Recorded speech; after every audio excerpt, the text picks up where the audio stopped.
have clearance, Clarence. Roger, Roger. What's our vector, Victor?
Roger.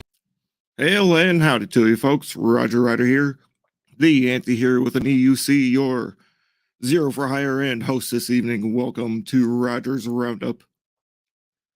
Anti-Comics weekly show, don't you know? And I had more, but we got let me bring in it's the Jinja Ninja.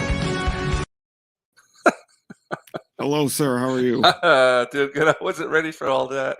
Yeah, me neither. You know, I've been practicing, but look, I'm going to be a better producer than a host, okay? That's my spiel. That was great. I love the Knights of Sidonia and the Jinja Ninja. That was perfect. The dude, that guy, the video is Jinja Ninja Trickster, and he's got like 1 million subs. If you want to learn how to kick someone's head off, watch him. Oh, I'm right behind him with that the 1 million subs there. I'll be yeah, really close. A few months. All right. I'm gonna bring in our guest tonight.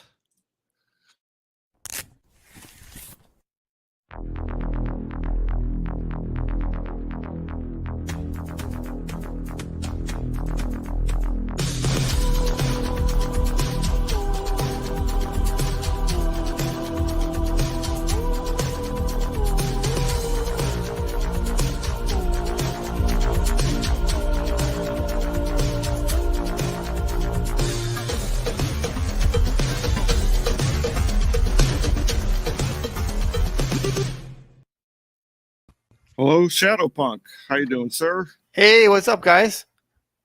Hey, that was a cool intro there. Thank you. I'm really digging that. Yeah, that is the trailer to the comic book, and then I have a trailer to the animated movie that I'm going to be releasing with it. Man, I'm sold. Yeah, really. Yeah. When you're releasing that, how long? You said it was 9 minutes? It's like 9 minutes. And I'm going to release the movie probably 2 or 3 weeks before I launch. So pretty soon from now. And when are you launching? June 18th. June 18th. Yeah. So like a month from now. Yeah. Well, it looks very cool. Thanks. And you're the writer and artist? That is correct. I'm doing everything. That's awesome, man. It looks really extremely professional. I want to see more. I'm on board. I'm I would love it if I was able to find like at some point in my career like somebody to help me do X, Y, and Z, to get Yeah. things done faster, But man, it's hard because maybe it's my first book, right? So maybe my first time around, I'll figure out how I can really maximize all this stuff. Yeah. Have Apologies you for that. worked in comics before? I have not, but I have No, read it's- them. yeah, Right, We're in the same boat there. right. That counts for Yeah. something. Yeah, like Uh, wow, like yeah, it doesn't the whole quality of it right there didn't seem like it was the first time at all. Like it felt extremely professional, and Well, thank you. you should have a people like yeah lining up to help support you and get behind you and help out. Yeah, I mean, Yeah, getting the word out is always challenging, right? yeah, Because as artists, as you guys know, we like to sit on that board right there all day and do our yeah, thing and zone out, right? yeah. And it just Personality wise, that's how we are. yep, yep. I We could I just sit almost here and draw all day long. Yeah, it's almost Yeah. necessary, isn't it?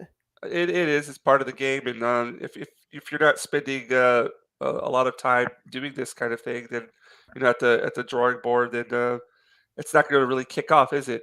But it seems like you've put in the work, you got the talent, and hopefully like you June 18th will bring about the eyes as well.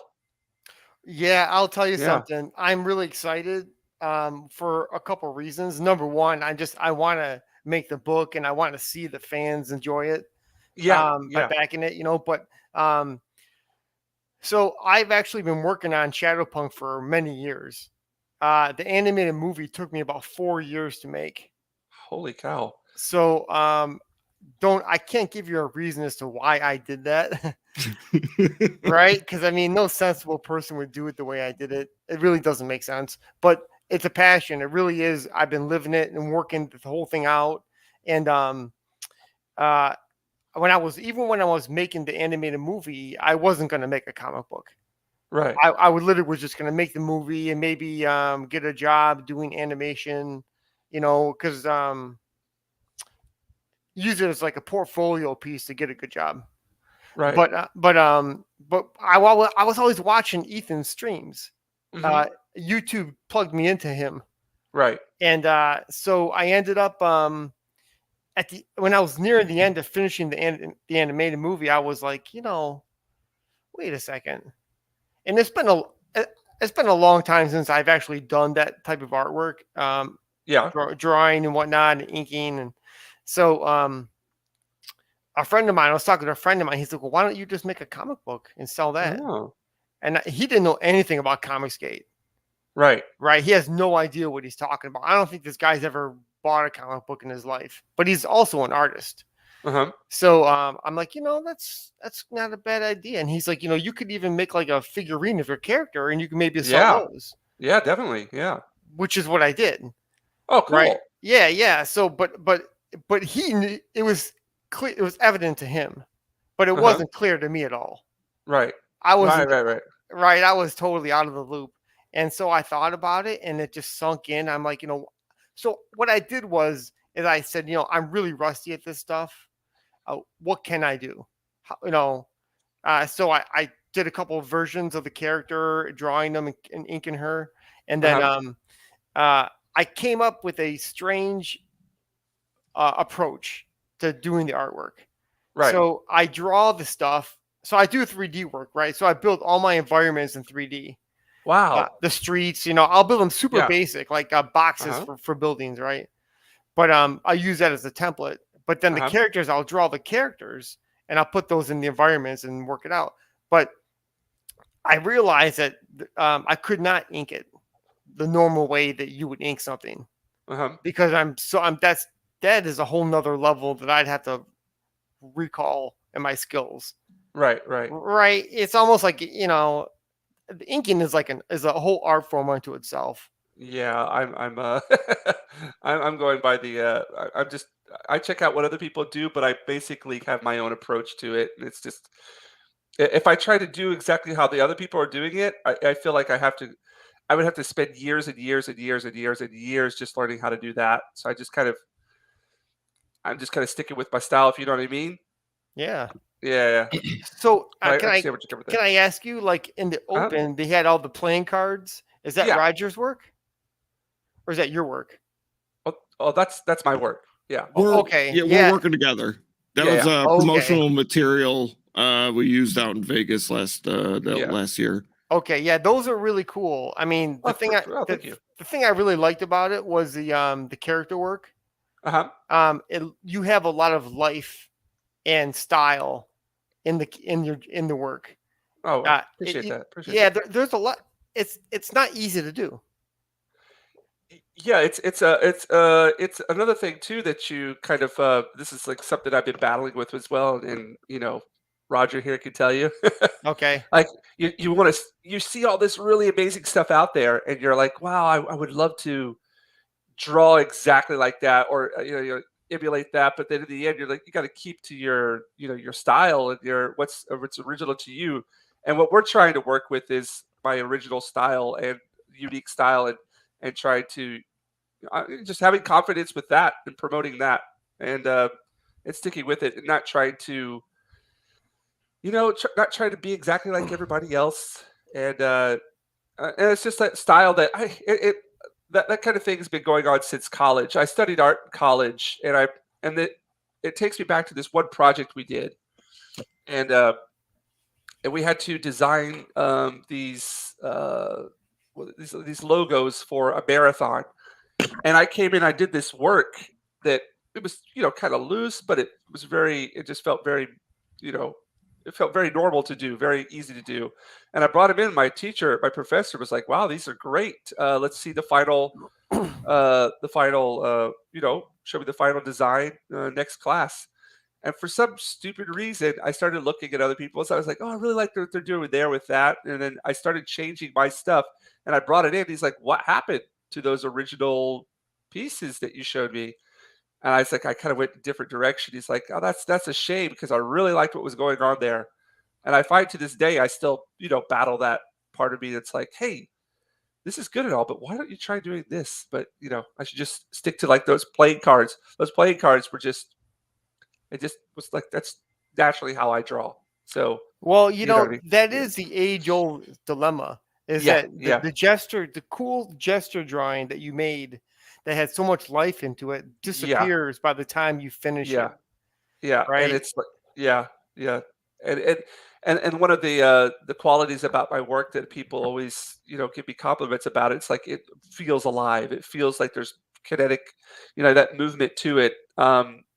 Very organic movement, a lot of life to it. It feels like the drawings are alive, and it's just something that if I work too long or something, or if I get too, a little bit too detailed, some of those things kind of die. So, yeah, it's just like a balance of trying to keep that aspect of it to it there, and yet having clarity and quality of characters that people are going to be able. Oh, this is that. I don't know, to recognize. Well, the other dilemma is the fact that nobody needs another Jim Lee. Right. Why Yeah. the Yeah. hell would you want to mimic Jim Lee Exactly. or Jack Exactly. Kirby? Because Exactly. they already got one. Exactly. Exactly. Yeah. So why Yeah. the beauty of, I think, like the thing that makes Frank Miller great is that Uh-huh. it's unique.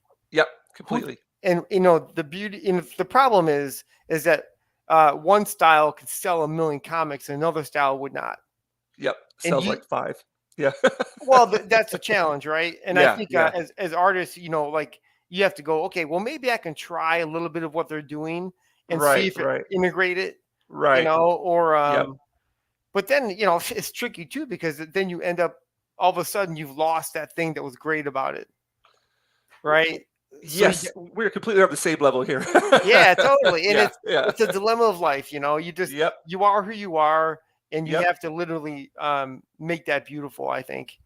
Man, you should be writing a book about this. It's a short book. That's it right there. We can put it Yeah. on one piece of paper, Yeah. But yeah. So the way I'm working, the Uh-huh. way I came up with was that I'm, instead of inking everything traditionally, I'm inking everything in Adobe Illustrator. Okay. Because I've used that for years and I'm really at home with it. Yeah, if you feel So comfortable with it, right? Yeah. I can't tell if it's taking me longer because of it, because I don't know the difference. But it creates a certain look, Right. and Are you doing pencils like physically, or are you doing pencils on Illustrator also?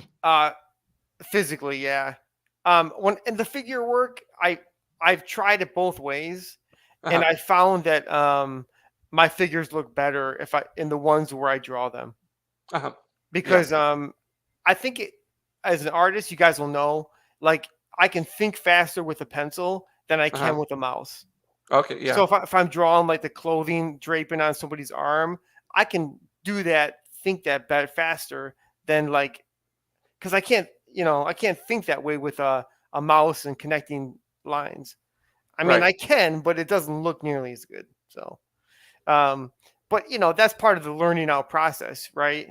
You end up just, I'm going to try it, like I don't do like cross hatching in my work because it doesn't work. I don't do it well. And I kind of, maybe one day I'll figure that out. But man, right now, one of my favorite artists is Steve McNiven. So he does cross hatching. You know who he is? I'm not familiar with the name, but if I saw the work, I might be able to. He's most famous for Old Man Logan. Oh, okay, I gotcha. So he does cross hatching, but he does have a skinny line style, right? A thick and thin and skinny lines, and that's kind of like my style a little bit. But and then I spent a long time last year learning how to color. Oh, okay, yeah. First time I did it, I'm like, whoa, this is really awkward. There's more going on to what these guys do than I realized. Yeah, and there's usually somebody else doing it. It's not the same person. Oh yeah, I mean, so I started looking at like who colors Jim Lee, and I realized, well, this guy's knocking it out of the park, and there's a reason why. Right. He's using color combinations and he's lighting things a certain way, and so what I did is I bought Ethan's Cyberfog coloring book. Oh, okay. Right. So I ended up coloring a bunch of those. And most of them, I didn't look at what his Kyle Ritter did at all. Okay. Until afterwards. Right. And, but it really helped me like hone my skills. That's awesome. Yeah. And it was really helpful. I ended up, for when I used to have money, I used to collect original artwork. Oh, wow. Yeah. So, I found a bunch of original artwork pages online and I colored those, and it also attracted people to my channel because they turned out they actually liked it. I could put Ethan Van Sciver on my page, like Cyberfrog, right? And it would attract people. And it would, okay. Yeah, and then I would learn a ton. I did Frank Miller. I did a couple of Jim Lee. I did, a couple of David Finches. Yeah. So it really, I think it paid off, honestly, because I think from what people have told me that they appreciate the way I've colored my stuff. Yeah. And I'll end up showing it to you guys. But it really, I think it did pay off. So yeah, it sounds like it's an experience that you have to go through if you want to really up your game. You really have to just go straight headfirst into it and push and push and push. And like there's that moment where you're like, man, I don't know if I'm gonna be able to do this. This is that happens every page. Every page is like that for me. I'm like, oh my god, this thing sucks. This thing's horrible. Why am I doing this? I should have done it a different way because it would have worked out perfect, easy, right? But then you end up plowing through. Yep, and then you have something. I'm always like in the I always say you put in the effort and something is bound to come from that. It's all about putting in the effort. Well, it's funny, have you ever watched Jim Lee's Twitch streams? I have not. Okay. I have never even watched. I don't even have Twitch or anything like that. So I'm very old school. they put him on YouTube afterwards, Uh-huh. right? So he'll do a couple of them. He'd show you how he spent a whole day drawing a page, Right. right? A Superman page or something, and it's pretty unfathomable to watch him. And I don't know if Uh-huh. that's the right word. It's like crazy, man. I mean, Yeah. he's done it so many times. Yeah. Yeah. He's almost Jack Kirby drawn from one corner to the other, Yeah. right? Right. Almost. And I'm like, that's bullshit. This is just, how can this guy be this good? And I Yeah. watch Ethan, he almost does like blue line sketching in, Right. and then he goes to inks. Right. Oh, come on. Right? Rubbing it in, right? I mean, it's like, Yeah, they've been doing it for a long time now, and it's I want to be at that level. You know what I mean? well, I But think it is that thing where if you have 10,000 hours or 30 yeah, years, yep. you end up going, why waste time penciling? I can ink as I do it. I do not really spend a whole lot of time with the pencils, to be honest. Oh, really? I yeah, I like to have a lot of freedom to basically not I'm not coloring in the lines, if you know what I mean. Mm-hmm. So I have a lot of like I'll do my initial underdrawing, but I find that while I'm inking, I don't completely follow that to the T, Okay. Right. and I have a lot of ad lib or uh, spot. Well, yeah, it's not completely exact as the drawing is. I don't know if that's allowed or not in some spheres, but for me, that's just how I like to work. Yeah. Like, oh, let's make this. Yeah, let's make this object here. Or let's just do this line here. It's not in the drawing, but who cares? When I was in art school, I remember I had that. I would when I would draw with ballpoint pen, Uh huh. I had that feel. There's no, I got to get it right thing going on. Right. It's literally just fluid and going. And so, Right. when you pencil and then you ink it, you start to get that I got to get this right factor. Right. Right. And like you lose something. Uh huh. But Uh-huh. but then again, if some of those inkers like Jim Lee's inker, Scott Williams, Uh-huh. I mean, it is poetry in motion, man. Yeah. Yeah. That is just gorgeous. Every line is gorgeous, and Yeah. I think that Jim Lee would be not nearly what he is without him. They're like a Oh perfect yeah. team. Yeah. Well, it's like I don't know if you're familiar. We were talking about before we hopped on stream. We were talking about Kurosawa, right? Hmm. And I don't know if you've ever looked at Japanese ukiyo-e artwork, the woodblock prints. Probably. Yeah, like you see, like all the wave, the wave with the Fuji-san in the background. Oh, That's one of the right. most iconic ones. Those guys didn't do the color. Those guys didn't cut the blocks. Those guys didn't, do all of that work. They just did the drawing and the painting and handed it over to the shop. So it's kind of like that's the original comic book kind of thing. You know what I mean? Yeah. So It yeah, also for it yeah, also speaks to the fact that if you specialize in something, you can yeah, get more out of somebody sometimes. yes, exactly. I'm So defending my own approach here, right? Because I did everything in my book, but it is a good approach, uh-huh, especially if you're trying to make money and you're trying right, to produce a product, you know. right. Yeah, I can see that for sure.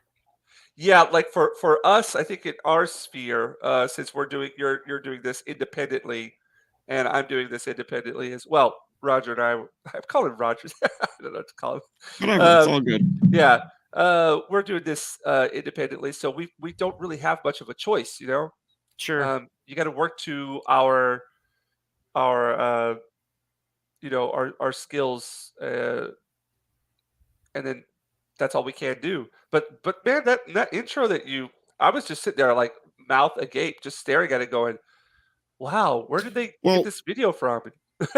doing it in Illustrator probably makes it Yeah. easier for animation, right? Yeah, probably. I mean, I haven't done it the other way, so I guess I can't totally say, but you're right because the shapes of the characters are clean. And there's like if you're going to put this drawing and fly through it, and the ninja's doing that. Yeah, it would be a different thing, but my shapes are clean shapes, so I can put them in a virtual in 3D space, fly past them, around them. Yeah. You know what I Right. mean? And it's a Yeah. good Mhm. point. Yeah. I've done a lot of 3D work, 3D anime. I've done that for years. So I just like the pencil you're holding, I'm used to doing 3D stuff. Right. Right. And it's like, man, I would never throw away the opportunity to integrate this into my work.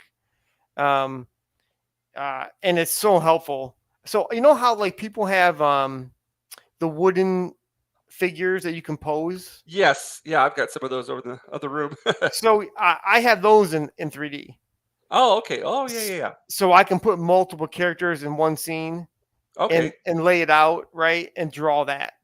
That's smart. That's Uh, like I think about doing that, but I don't have the I just haven't gone out and done that, and that's something I really, really want to do and should do. And I imagine that must help out. Like you're imagining something in your head, but when you've got that physically there in front of you, it's got to be so much more easier just to visualize it and put it down. I think the helpful part is that I can put the camera where I want to put it. Uh-huh. So if I want a super low angle, I can do that. Right. The trick is to make that not feel static when Uh-huh. the finished product, Uh-huh. right? Which I think is tricky. But you also have the bonus of like if I want, like I did couple panels recently where my hero's getting grabbed by a couple different characters, Uh-huh. and there's one on one side and one on the other, and one's holding her arm, the other one's holding the back of her neck. Right. And I'm like, this is really, even when I set it up and drew it, I'm like, this is a pain in the ass. This Right. is really challenging for me. Because you got to make it look like they're in motion, right? Right. And Right. they don't, they're not statues, I guess. So it helps in that way. A lot of you'll see in my artwork, I have a lot of different types of angles. Mhm. And I think it adds a certain drama Right. to the Yep. piece, Yep. Mhm. and quite honestly, everything's good, and I'm hoping that this makes my style as unique as everybody else's. Yeah, There's definitely a unique quality to it. yeah. But people responded mostly to my other trailer, for the end. What happened was when I made the trailer to the animation, I was Uh-huh. afraid that people would say, "Well, that doesn't look like the comic you're going to make." So I made the other one also, you know what I mean? The one you saw. Uh-huh. And I don't think what I've learned is that nobody cares, right? That So is a very good point. yeah, they're like, that's the other one's cool as hell, and I love it. And I'm like, I didn't want to misrepresent what they were gonna get. Uh-huh. So and my literalness was wasted because nobody cared. So they like both of them, but they like the other one better. Right. And so I lived like north of Detroit. Uh-huh. Here, hey, hang on. Can I stop you right there? Sure. All right. Yeah, we're just I got talking away here. my friend here.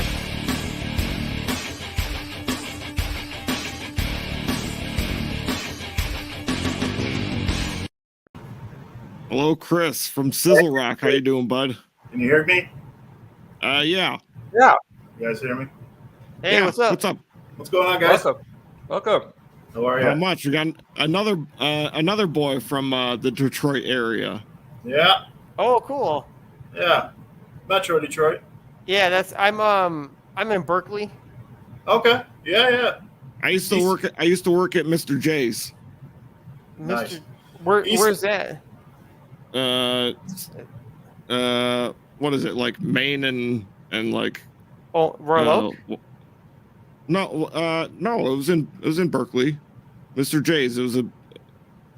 That's where 24 is, right? 24 seconds. Oh yeah, Yeah, 24 yeah. seconds. Yeah, I think they changed it, so it's something else now.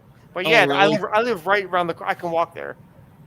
Yeah. Whatever. Like, I'm trying to think of directions now, but man, I used to work in Berkeley, a that's bar, cool. not 24 seconds, but Right. There was the Berkeley front was there for a long time. And now they built it up a little bit more. So Yeah. it's really become a thing, you know, where like every year they have the cruise, and then they have other like events in the downtown Berkeley area, right? By the way, my taxes never do lower, but they still have these big things we're going on, Right. right? But people love it. They come from all around for some reason. They dig it. Cool. Yeah. So the story of Shadowpunk takes place in Detroit, right? It does, yes. It takes place in what you would call a future Detroit. And you don't know why things are the way they are yet. And but the world looks like a Mad Max type of world. And the animation that I made is the prologue to the comic book. Okay. So you want me to play that right now? yeah, you want to play the trailer to that? Yeah, I got it for you. Okay.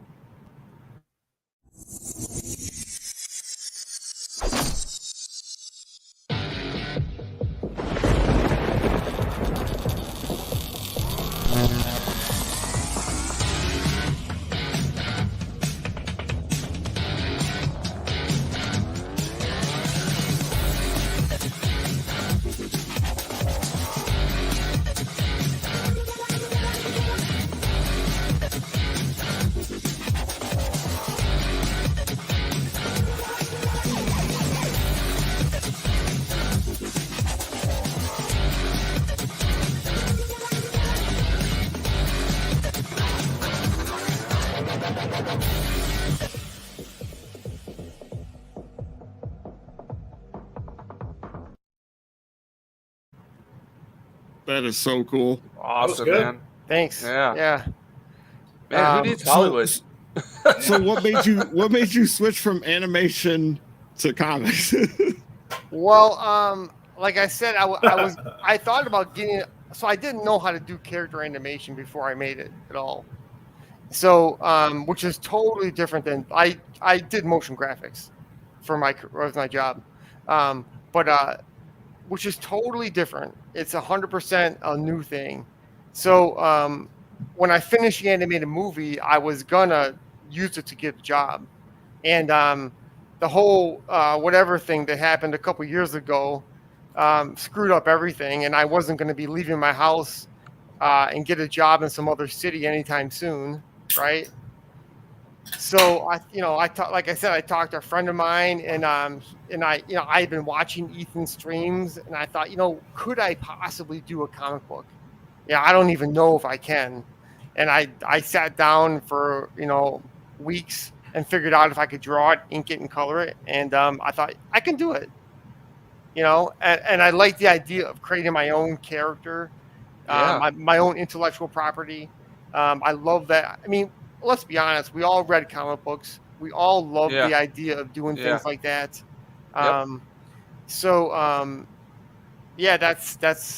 I mean, that's how it happened. I guess that's the closest I can give you an answer. Yeah, that's all good. Go ahead. Sorry. You keep bringing up like Ethan, and I know you're making those like 3D those 3D sculptings. Right. Printouts. Right. Now, like, are you just making those to kind of like promote yourself, or are they like commissioning you, or can you not talk about that? Well, I can talk about it. Yeah. I made my own character, and I'm gonna sell that when I launch, like a figurine. But the ones I did for Ethan, and I've done a couple other ones since. I've done them as sort of a promotion of my skills, and to sort of get to know people. The thing about Comicsgate is that when you do work for like independent creators, it's not like doing work for a Ford Motor Company. They're not going to pay you $10,000 to make the thing, right? And because logically they don't have that money, right? It's just and so each sculpt probably takes me 70 hours to do, 50 to 70 hours depending on what I'm doing. That's a long time, right? Yeah. That's a solid week, and so I had to weigh the idea that I would spend that amount of time. What would I get out of doing it? Yeah. And but the reaction was great. People seemed to really like them, which is I was. You never, we all live in a bubble. I have no idea what people expect. You know what I mean? I mean, they might expect like uh, um, Todd McFarlane toys to the nth degree sculpted with skin texture and lip texture, right? Right. Right. And so, Right. I don't know what people, so people seem to enjoy them. And so I'm going to be doing more. I hope to be doing a few more at least. Once my book launches, I'm going to be doing for sure. I'm going to be doing a couple. Should be up to launch. I don't know if you guys up to launch. I'm going around the clock right now. I'm I working imagine. 15 hours a day to get as much done as I can. And I'm 3D printing my characters in my room here in my office, and the print doesn't always work. So after 14 hours, it's messed up, right? Oh, that's got to be disheartening. Yeah. Disheartening. Yeah. It's a frustrating process, and there's like a ton of variables. So but I'm super excited. I can't wait to show people so what I'm going to do is paint them each of the characters, and you guys, I'll show you the sculpt and everything of my character. But do you want to show some of the sculpts? Do you have those? I do not. Do you want me to show them? Yeah. Can I hit the share button? Yeah. Okay. Yeah. Let's see.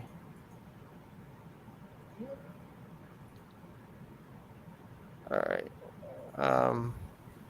So I'll show you. And I figured if you wanted to like navigate, whatever pages you got or whatever you want to show.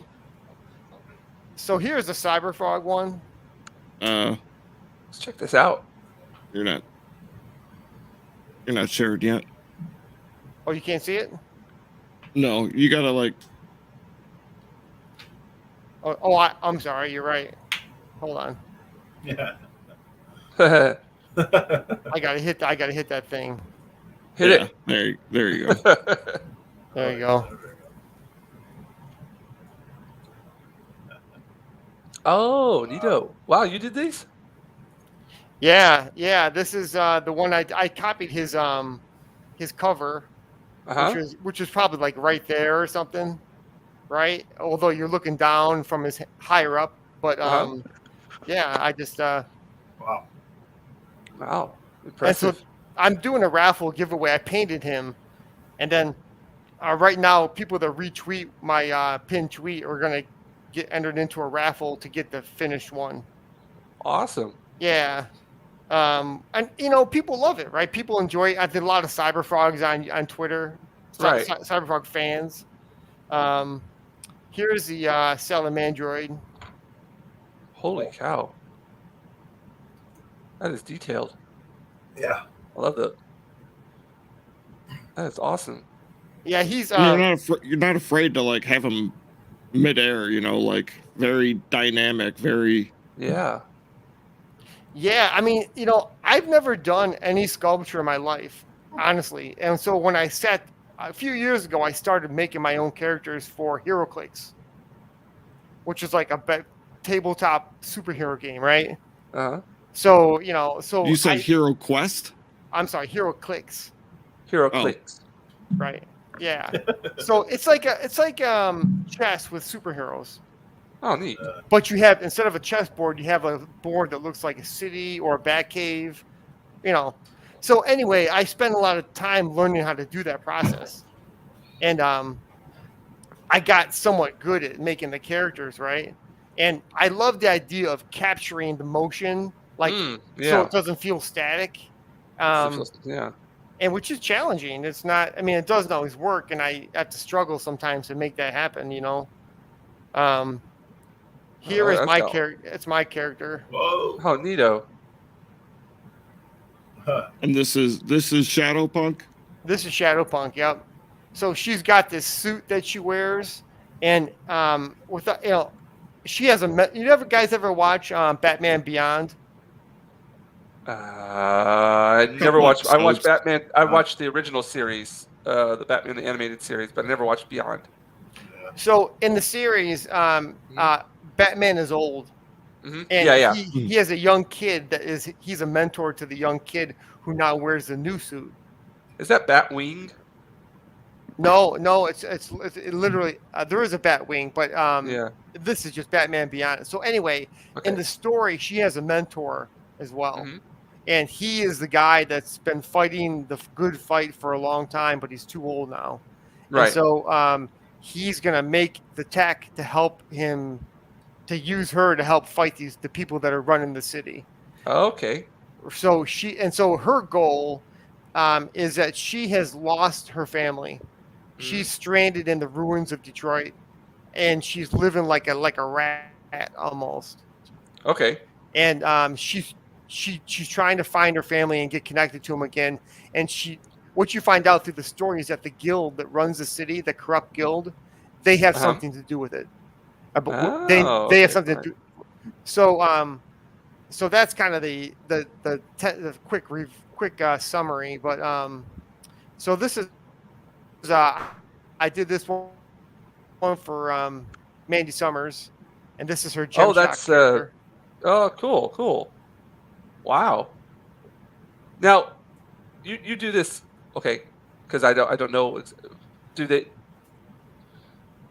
How many of these are you planning on making, or is it just like one, and then you raffle it off, or multiple of them? Well, for this one here, I gave it to Mandy, so she's printing them and selling them multiples of them, All right? right, but you Oh, get so you like some just kind of. Okay, go ahead. no, you just gave her like the, whatever the file, The basically. 3D, correct? The 3D file. Oh, Yep. okay. But So you are getting reimbursed for those files, right? Oh no! I mean, I made it so that I could connect with her, and I benefited so much from doing it. She was so Mhm. cool, and Yeah. she helped me so much with getting my things seen by people. I think on her show alone, I probably added 35 signups just from the Uh-huh. hour that I did with her.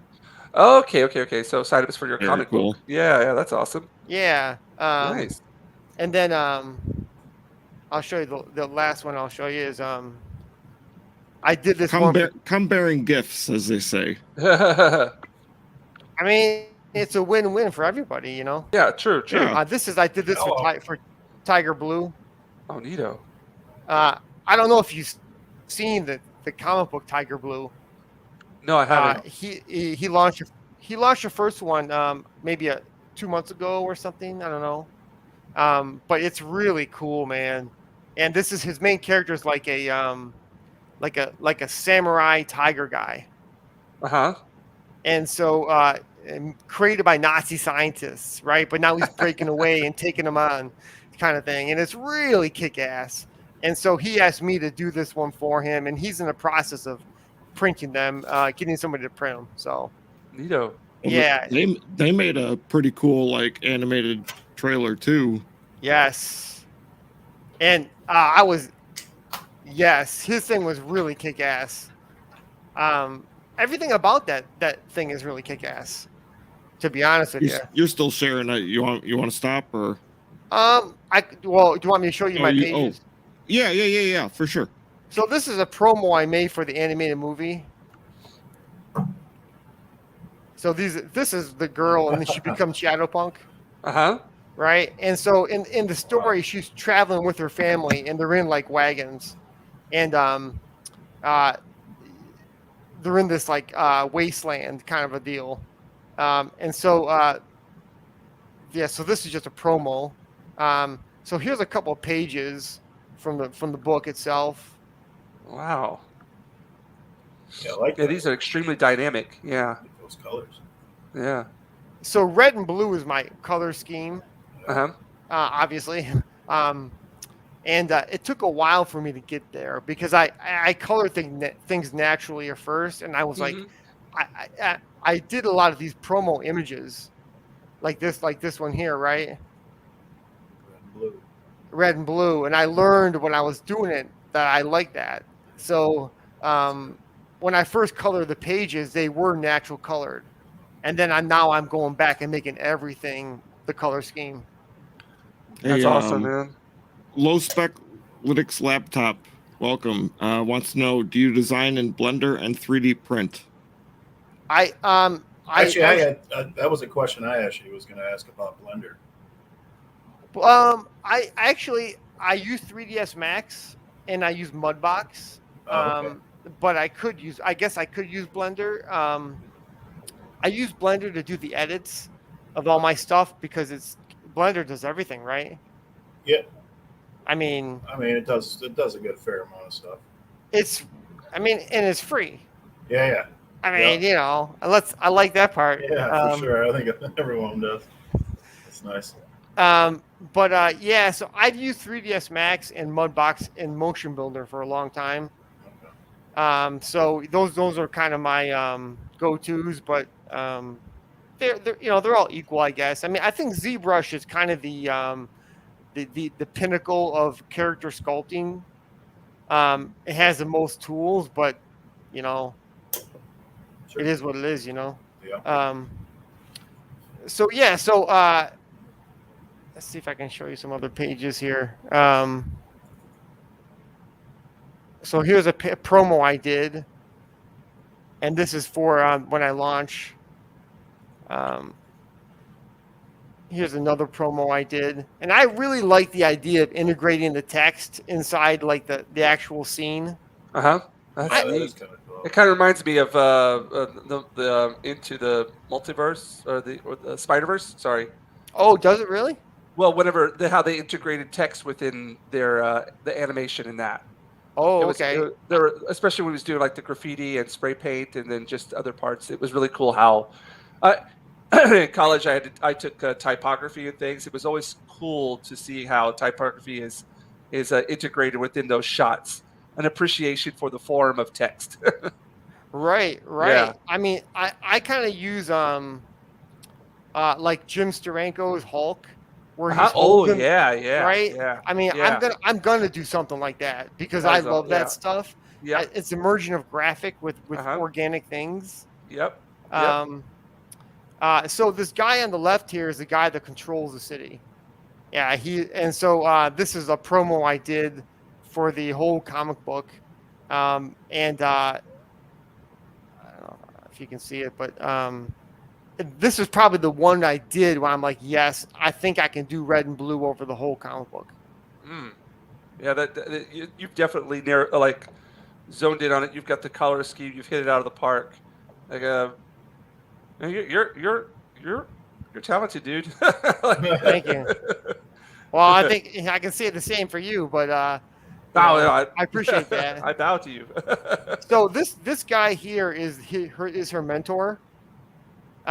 So he has been living in the city for his whole life, and by the time she shows up on the scene, he's not capable of physically doing much, but he's like a tech wizard. This guy, right? So he's been like, he's been finding hidden technology that we left however long ago it was. He's been finding that stuff for years and figuring out how to use it. So, I love the idea that she has his mentor, and the mentor relationship is a it's not a smooth one. It's contentious, right? Because he wants her to do one thing and she wants to do other things, and problems come about because of it. So that's kind of the gist. That's kind of my quick pitch, as they say. Yeah. Awesome. This is extremely. I want to back this. I want to support you, man. I want to see this go off and do. It deserves it. This is. Yeah. Well, thanks. I appreciate it. You said this is the future. This is the future. This is not current day Detroit. Well, only somebody that's lived where I've lived, like you have, would know the answer to that question. Right. Right? I mean, let's face it. It's not far from the truth. Nobody in their right mind would actually open a business in downtown Detroit because the whole thing is totally corrupt. and only if you run the city like Quicken Loans or something, right? Yeah. That you can get away with that. There we go. And so Detroit is really, but it's funny. We hope it doesn't get like that, though. We don't want it to go. Well, it's. The I city of mean- Detroit. Yeah, I mean, I know it's good though. it is, and the thing about Detroit is that the people have been through a lot, and Mhm. they you can Yeah. knock them around, but they always stand up, and it's Yeah. different than other cities, I think, in my opinion, You're right. because we're not Boston, right? No. We're not like Philadelphia. We're not these huge cities where everybody loves to go. Yeah, no, definitely not. No. I mean, to that point, I would just say that, like, what in the 1950s, Detroit was the wealthiest city in the world, Yeah, Was it? and for it to fall that even in like the quickly, 40s basically. and 50s, right? Even the 40s and 50s, they were pretty. It was booming after the war and all. Well, So corruption runs deep. Well, yeah, no, they got that. it really, when I was after the election, I don't want to rub feathers on people or rustle feathers, but after the election, I went down there to Coble Hall, and you could tell, man, the whole thing stunk of Coleman Young. These people knew how to do everything Yeah. because they've been doing it for a long time, and they had ways of scamming things and whatever, and you're like, it's so deep, and I don't even. It's Detroit, but the thing is, the beauty of the people is that they are great, and That's right. That's right. my homage to those people is her mentor. That is because he is a survivor who's smart and who's still fighting the good fight. I don't know what else can you do, Well, Right. Go ahead. It was 1950, and it was the wealthiest city in America. There per you go. capita. So, Okay. do you have like a year for Shadowpunk? I do not. No, No, I'm not. It's I'm just not. the future. Eventually I will probably dial that in because it'll become important at some point. It'll become like part of the story. Like, for example, she will stumble upon something that is hey, here's the thing they made in 19 or 2000 or whatever, and Okay. you know what I mean. So You'll there- have like a starting point kind of thing.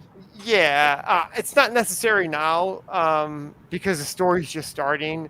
In this story here, she's going to be surviving in the ruins, and she's going to run into the gangs that run the ruins, and so she's going to join the gang, and it's not going to work out.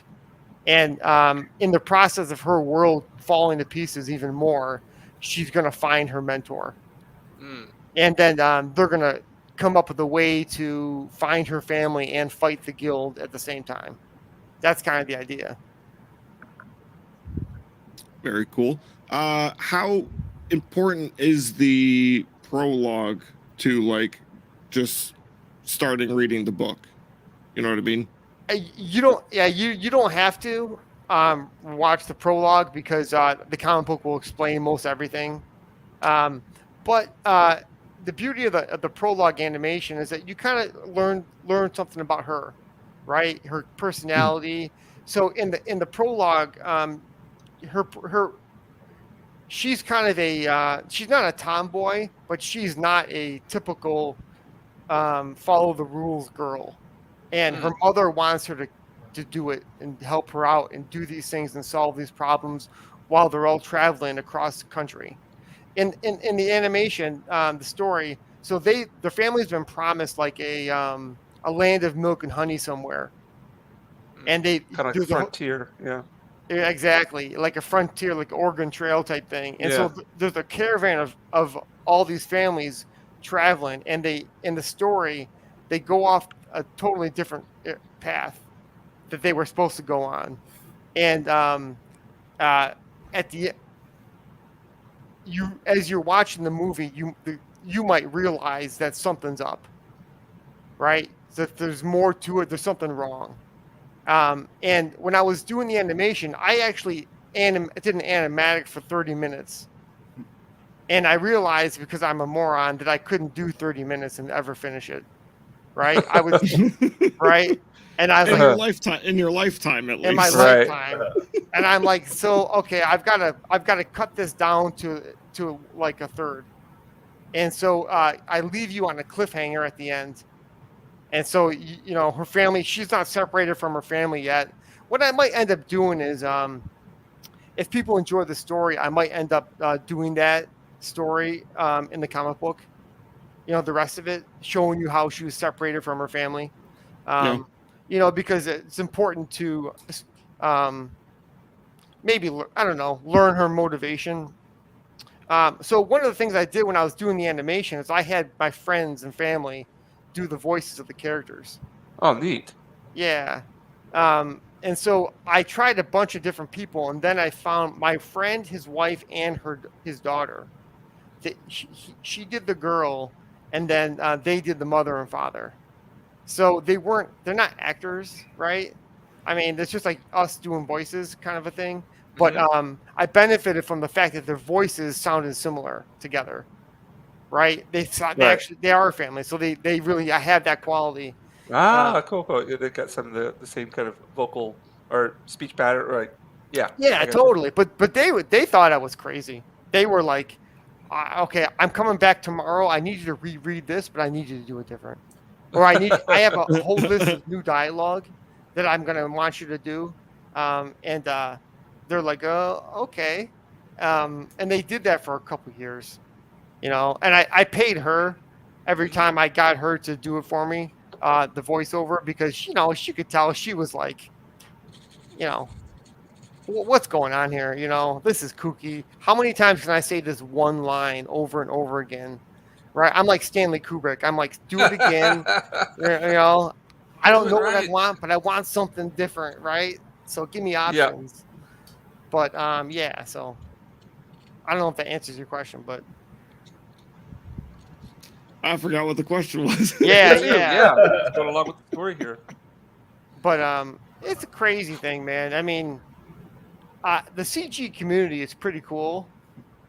I'm new to it, so I didn't really know a whole lot about, you know, how open they would be or how closed the whole thing would be, you know? Right.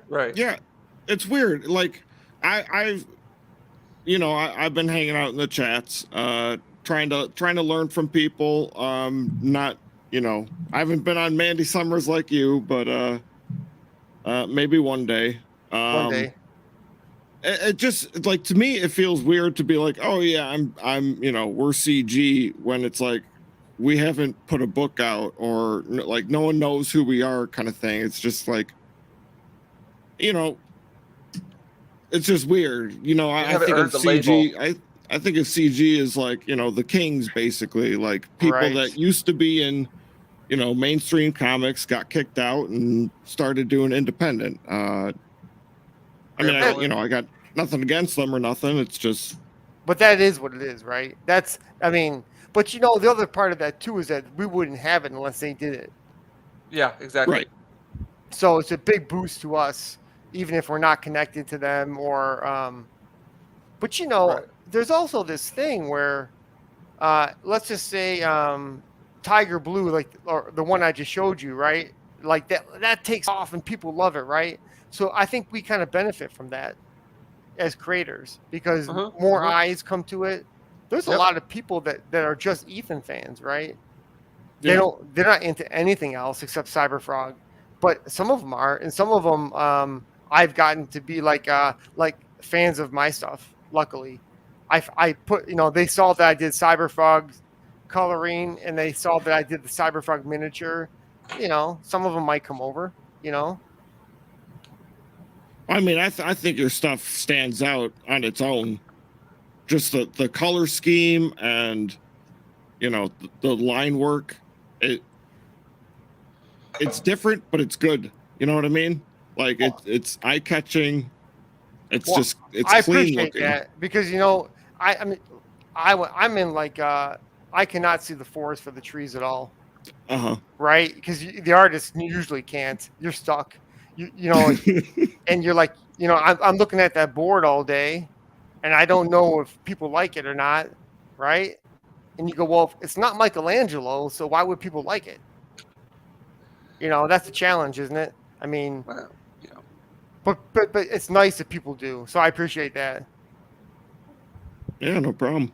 Look how fast you do this thing. You made it. huh? This is Yeah, that looks amazing good, man. already. Yeah, you're Oh. like you ever see that guy San Julian? No, I don't think I have. Drew Struzan. I'm horrible with names.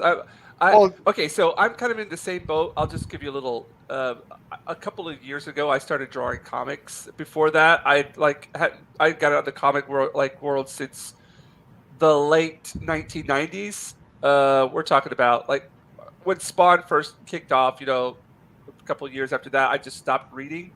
Okay. I just wasn't really into the artwork and everything, and I just kind of got lost. But I just got back a couple of years. So for me, Jim Lee, Todd McFarlane, Jay Right. Lee. If I see the artwork, I'm like, oh, I know that guy, but I'm just horrible with names. Yeah. But go ahead. Drew Struzan, you know him already. You just don't know it. Drew Yeah. Struzan he was famous for movie posters. So Oh, of course. Star Yeah, Wars, okay. Indiana Jones. Yeah, okay. all Right. those So your guys. thing Yep. is like a montage like that. Yeah, that's Yes. basically what I've had in mind Which right is- now. Yeah. Right. So Yeah, it's basic. Well, what we were discussing last stream, I was working on a possible book cover, and in this stream, we're thinking about like a promotional poster. And it's funny that you mentioned June 18th is your kickoff date, right? correct. June 18th, I'm going to be going up to Tokyo for comic artist convention. Oh wow. Well, it's nothing like really. I mean, it's I got in there this year. I got me a table and booth and everything. So I figured I'd try to do something like some kind of poster Yeah. for it's for our figure for the Roger Tom, whatever. It's fine. Right. Either one. I don't care. He was saying he'd like to see like a poster, a possible poster. So I figured I was going to do that on today's stream. And then of course when you're doing a poster of all like a bunch of the characters, those images of Star Wars posters and Yes. Indiana Jones posters, those are the first ones to come to mind. Totally. They're iconic, completely. So Yeah. can I ask you how do you end up? Do you color things traditionally? I just use I've been like battling with different mediums, but I use these acrylic inks. Oh right. I use gouache, and I use acrylics, and sometimes I might use a bit of watercolor, but I like to do physical media. You got that? You got the sun? You got that one that you did of the sun? I think it's right over here.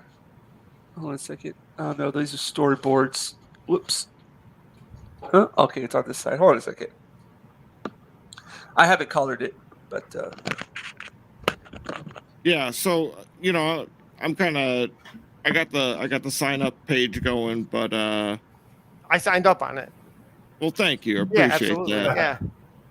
Signed up on yours. All the links are in the description, so that's there. But like waiting to kind of Oh, build wow. the a real campaign page and a trailer and all that stuff. That's you- awesome. yeah, Well, this you is made from that- last week. Wasn't that last week's video? Yeah. This is the last week's video. Yeah, Wow. I watched it. So that's just and this is just all from the. I don't really have any kind of figures I'm working for. It's just all in the head. Sorry. I was talking about that the sun, Wow. the one you had colored. Oh, the colored set. Oh yeah, that one. Let me go find that. That's like a Giger image or something. Oh yeah, that's Like what somebody else Alien. said. Like it's again just doodling on the train, like white out and marker. That and, that is insane. That is like welcome to my nightmare. Oh, I put up on Twitter. It's like, what do you guys see? And can you give me some possible title? Like, what title would you give this? And basically, "Welcome to My Nightmare" was one of them. Is it really? I think it was Welcome to My White Nightmare, Queen Nightmare. It looks like the Book of Necronomicon or something. Yeah. It was funny because I had to go do what should we call it? I had to go work at an exhibition. I'm in a group. I do fine art as well, like abstract painting and landscapes and stuff like that. And we had a 15-man exhibition last week. And I was just sitting there. These are all these nice pictures, pretty pictures and everything. And I'm sitting there at the front desk, like doing this Necronomicon evil skeleton looking thing. Just like, does this fit with the whole atmosphere here? Who cares? So Hold on a second. I'll be right back. I wonder, in Japan, are they like a very reserved culture? Is demons like that gonna go well, or is it same? That's a good question. No. I mean, I think Japan's into that kind of stuff. Yeah, they're really okay. Well, I mean, that's where all that's where anime comes from, right? Sure. It's Yeah, not- you're right. Not You're like right. China. China's the one that's against demons and the devil and stuff like that. But Japan, I mean, all the crazy anime, it's all demon hunters and devil killers and All sorts of stuff. So I think just looking at your artwork already and looking at your pen and ink, I think that when you print something, when you create like your comic book, you've got to have those blacks to be black. Yes. You've got to make sure that that quality holds up, because that is very compelling. Yeah, that's the one thing that I've been really challenged. Like, that's been really extremely challenging is finding the medium where the black doesn't die out. But whenever I do scan them in, I increase the black levels. I specify the black levels so I can keep that rich black look to it. But I try to keep those while I'm drawing. And the acrylic inks have this transparency to them that allows the blacks to still stay rich. But it just depends. Like, if you mix like a white ink with them, it becomes opaque and it kind of kills it a bit. So it's just a challenge of me working with mediums because I want to stay physical.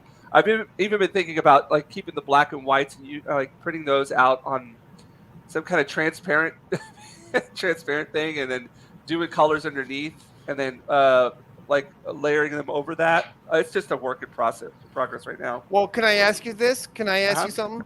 If you considered scanning your black and white in and then coloring in the computer?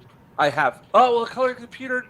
Okay, I'm actually taking a course on that right now through a Marvel artist. A Korean Marvel artist. He has like this online tutorial, and I'm actually in the process of. This is like. Cool. Topic. Yeah, that's really sweet. Yeah, this is the gouache. This is gouache. And gouache actually really maintains. This is gouache layered over the ink, so you still get that the rich. You get the rich black quality to it, and then I'll actually go back over that again with ink, because it gets faded a little bit. Yeah, if the parts that get faded, I kind of work back into it again. But I'm taking this course, and the guy does everything digitally. And he was a traditional. What's his name? He's a Marvel artist. He does all kinds of stuff. DC as well. I'm horrible with names, by the way. Okay. But he's like, and people who say, oh, you can only do it physically, physical media, digital is like kind of like a cop out. It's like it's actually quite difficult and challenging, and it's a tool in itself. Just like anything else is a tool in itself, Well, the thing about the digital coloring is that you can be, you will always save your drawing. You won't lose it, right? Yeah. And it's almost like a cheater way to maximize impact. Yep. And so, and I think that's why the industry turned to that, because it gives you so much latitude. And you can also do. I know that Clip Studio, people use Clip Studio, which is like Photoshop, right? But and it's like $60 or something. Yeah. But they have like effects, like watercolor effects, and it's just a thought, because I love it. I think it's great. I think what you're doing is great. Yeah, I think what I'm gonna try to do is, and I've been messing around with this while I've been, drawing it, because this has all been a learning process for me. It's just experimenting, but the whole black and white image, scan that in first, and then instead of digitally coloring it, actually coloring on the paper, because I have a light board that I made, and then kind of have my black and white drawing underneath and my color on top, and then do the coloring.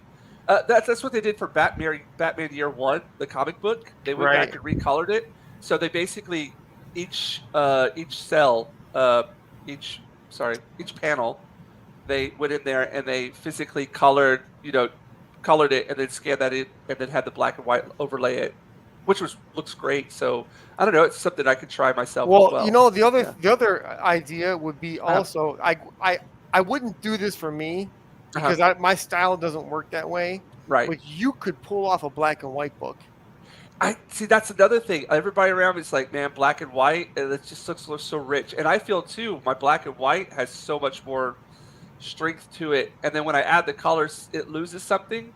But again, something I would definitely like to do in the future. Well, the bonus is that if you can actually do that, then making Yeah. the comic book costs less, Oh, that's true. That's true. right? So Yeah. you don't, that, and I'm like, everything's expensive now, Yes. and that's one, like Frank Miller's his Sin City, right, is all black Uh-huh. and white, Yeah. right? I've And got the. I'm sure Dark Horse is like, fuck yeah, we're gonna save tons of money, and it looks awesome. Yeah. Right. So I mean, I if I could do it, I would do it, but it's a whole different ball game doing black and is. white. Yeah. And The black and white process. I think it might be because I took so many printmaking classes when I was in college. I can Yeah. see that. I can see the Yeah. wood print going on. Yeah, yeah. There we go. It's difficult to stop that habit because just the black and white has so much richness to it, so much impact. And something that I always challenged myself with doing was trying to create color through black and white. Like you see the black and white, but you feel different colors with it. I don't know. Well, If that makes if any you can, sense. I can see that with your work because it's got power, but that is a hard thing for everybody to pull off. Yeah, yeah. I mean, I don't know if I can. Virtually impossible. I don't know if I could pull that off. I would have to do a ton of black and white to even start going down that road, Right, right. But what I like about your work though is that limited color palette. You're not going overboard. You've limited yourself to very few colors, which in itself has a strong impact, such as Yeah. black and white might have. Yeah. It does. You know what? I didn't know it would work. I had no idea, and it took me a while to figure out. This red and blue, and then I did it, and I had to hear feedback from other people Uh-huh. to go. That actually is working, because Yeah, like I said, man, I don't fucking know. I mean, I'm like, I'm in a tunnel. I have no idea if things work or don't work. So, and it's kooky. If you're not an artist, you don't really know what the hell I'm talking about. yeah, I Right? got you there. I Yeah. mean, it's almost like because if you're building something like a deck or a chair, you can get a level out and make sure it's right. But artwork isn't that way. It's subjective. Oh, completely. Yeah. And not to mention, if I ask someone, my close friends, they'll go, "Oh yeah, that's totally cool." But Yeah. that's not really the same as an anonymous person giving me feedback. Yeah. Yeah. Which is what I would completely like. agree there. Yeah. So, Like this recent exhibition we had too. Darn it. We all had our critique. Everybody had their artwork up on the walls, and after we put everything up. This was before we opened up the exhibition. We had like a critique, and I don't know if it's because I was a new person. It was the first time I exhibited them with them or not, but I just got like a lot of good comments, and everybody else's work, they weren't getting trashed, but they were getting like critiqued. They were like, okay, what about doing this or what about doing that? And in the end, I felt like, wow, I missed out on that. That's what I wanted to hear. I yeah, wanted to hear what about doing this or doing that? So I discovered a thing in life that maybe you discovered as well. Uh-huh. But so every time if you're a working artist, you have to Yeah. do what other people tell you, right? Right. Right. Make this video, do this thing, make sure that Uh-huh. the blue is the right blue, Right. you know, and if they change it, make it green, right? And I Right. really floundered in that environment. I Uh-huh. felt like I could do things they like, but man, Uh-huh. it didn't really. At a certain point, all you're doing is saying, is getting approval from people. Uh-huh. Is it correct? I will finish it, you know? Right. And that really sucked, man. And every time in my life that I said I'm doing my own thing Uh-huh. and I'm going to take ownership of it. And if it sucks, Right. that's just the way it goes, right? Right. I'm Right. going to take the leap. Every time I've done that, I've always benefited from it. Uh-huh. Yeah. Um, Completely. Yeah. But it's a scary thing because It's petrifying. I mean, I worked for years in post production, right? Uh-huh. And I kind of stopped doing that. I started doing just this, Mhm. and I've been living off my savings for a long time. Well, I think it's about time that you start earning from what you're doing, because what you're doing is fantastic. And I've only seen a little, I've only seen it today for the first time, but I was literally like, all right, what happens next? What happens next? And this is, Right. I That's didn't great. I didn't know that this is what you did. And I was thinking, what company, which like Hollywood studio produced this, and why haven't I heard about it? And then I found out it's yours, and I'm very impressed. Oh, thanks, man. I appreciate Yeah. it. Yeah. Yeah, it's the crowdfunding thing is really How's Okay. that been? Has it been challenging, well, or? it's been challenging because I'm not good at selling anything because Uh-huh. I'm like you, right? But Right. it's been generally really positive. Uh-huh. But on a personal note, it's very up and down, Uh-huh. because I don't know if I'm going to make any money selling the thing, right? Right. Right. So I want it to be successful so that I can make enough money to freaking survive. You know, Mhm, mhm. I mean, come on, I mean that's bare minimum, right? That's Right. that's the in the end. That's what you want to be able to do. Live Yeah, from I it. mean, and Yeah. so I'm trying to figure out, I'm trying to gauge Uh-huh. how I'm doing in the crowdfunding thing, Right. and there's no way for me to tell. I mean, I have a certain amount of signups to the project, right? But I mean, beyond that, there's no way for me to really tell if what I'm gonna end up producing. Right. So, and then so I was on a launch the other day on Michael Bancroft's channel watching somebody else launch, and she's like, I had over 700 signups. Yeah, Miss Rena. I'm like, that's okay. That's Well, crazy. You know what? I see her. She would go on like Pete Samedi's channel. She'd go on. She went on Bancroft. She was just everywhere. okay. She's promoting on Twitter. It's just she's putting herself out there, and it worked. Well, I mean, I guess it did, right? I'm really happy, but I'm like, that's more than that thing you just described. She has figured out something to get it out there more than that, because I don't think most people get 700 signups. I unless you're like a big name, I'm like, oh wow, that's and even Michael was surprised. If you listen to his voice, he's like, that's incredible. That's an incredible number. So Yeah. She got 132 backers so far. you mean signups? You mean? No, actual backers as Oh, of right now. Oh, you do or she does? No, she does. Oh, okay. That makes more sense, doesn't it? To me, that makes it like that's in the realm of logical. Oh, I mean, this one. Yeah, 132 is like. Oh, yeah. That seems. Yeah. That's good. Yeah. That's a good number. That's not 700, right? No, I mean Right. if you listen to like Aerith, I listen to Aerith Saga a lot just because he's very business minded with this whole thing. This is a business to him. This isn't, just I got a comic idea. Okay. Oh, Eric July. No, Aerith Saga. His Oh, name's Aerith, Brian. okay. He's a comic skate guy. Okay. He was saying like he'll talk about the open rates for the mailing list, the campaign, and it's like I don't know, like 10 or 15%. But then like he's going through his website and they use SMS notifications, and it's like 50 to 60% or something like that. Okay. So,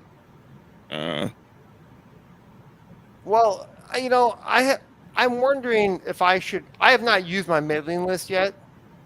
I've been so busy, doing other things, like consume with just doing.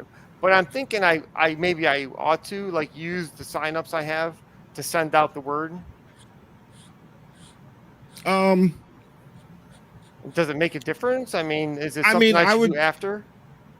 I'm not actually sure. I just kind of started backing campaigns recently. Okay. So I've never really like gotten one before. You know what I mean? Like I just and like even with you and a couple other ones, like just signing up for the mailing list beforehand. Okay. Well, it's a good, I was watching a video by another guy the other day, and he was talking about how he uses his mailing list. Actually, he didn't talk about how he used it. He talked about how important it was to use it, but he never really went into the ABCs of how you do it and what the things you might try. That's something that I've actually I hired an art consultant, more for my fine art ventures. But the main thing is, in Japan it works differently, I imagine, than in America. But he's putting me like on a mail magazine, and I don't know what that. I think it's pretty much like a mailing list. I mean, that's huge here. And that's how it gets out the word to people who are actually interested in supporting you. Okay. But that's here in Japan, though. I don't know how things work back in the States, though. Huh. Well, for me, I think we're kind of the same boat. We just want to draw. We just want to do our work. It's a crazy thing, because I think that in life, if you are Ethan is a very outward going person. Yes. And he actually has the gift of speaking. He's got the gift of the gab, yes. Gift of the gab, and not everybody has that tool. Right. And so, and I bet you there's a lot of, like, Jim Lee doesn't have it. When I watch his, he is nothing like what Ethan does. Right. And so you're like, it's worth it to have people help you promote things. Right. I noticed some creators are married, and they have their spouses do a lot of the which is really good. I think that's really a powerful thing to do. So Chris, what is your role are you involved in their comic book? No, I've at least known not Chris that I know. for 30 years. Chris is our bouncer. He's our bouncer. He's our hype guy. He's our hype guy. You should put him in the comic book. I will. Yeah, I think that would be cool. What do you think, Chris? What do you want to be? maybe something. I don't know. Yeah, we'll find a spot for him. Yeah, I think he should be in a bar fight. It's got to be the right character. I mean, Well, you could. I mean, you could call. I put my faith in Roger to maybe kind of get groundwork. We do have that Gimp character. I don't know what I we're have no do. No, you could be like the prospector. It's like it's funny that like a lot of things that you said that are in your story are kind of ours. Ours, yeah. That's what I was thinking. In my story too, but they're just like I mean, you could give someone the same ingredients and they make a different product. You know what I mean? Yeah. So, even the phrase "lost souls" in your trailer, like I've got to plan for that too. You know what I mean? Like it's just So it's funny you mentioned that because after I was gonna call it, that was gonna be the subtitle of the book, and so I put that in the trailer. And then I was watching your boy Zach's videos, and he has something that's involved in his product, and he has lost souls in one of his things. And I'm like, oh, I can't take it out now. It's too late. But I'm not gonna have that in there now, right? It's too much connected, and I haven't pushed it at all, so it's not worth it anymore. But I was gonna do it. You know how like Ethan has like a Cyber Frog, warts and all, or Cyber Frog Wreck Planet. Every book is like that's the book. Instead of issue number 1, issue number 2. So I might end up doing something like that, but that's not a bad idea. But right now I'm going issue number 1, issue number 2. The other thing I did when I was writing the story, and I'm not a writer by the way, I had to learn how to do that. Is I read a book on market. It's like I don't know what you'd call it. It's marketing. So when you're a salesperson and somebody comes in to buy something into your store, I guess always be closing. Well, okay, but so the person that's reading your comic book is the main character of your book. Oh, that's a good point. You are Luke Skywalker. You are Solo. But we're all living through his incremental story, and same with Han Solo too, I guess, because all the characters grow over time, right? Right. So you relate, and then you go, "Wow, Han Solo's kind of a pussy now, right? He's better he's better when he's killing guys, right? Right. But when he shoots first. When he shoots first, not digitally slides to the left.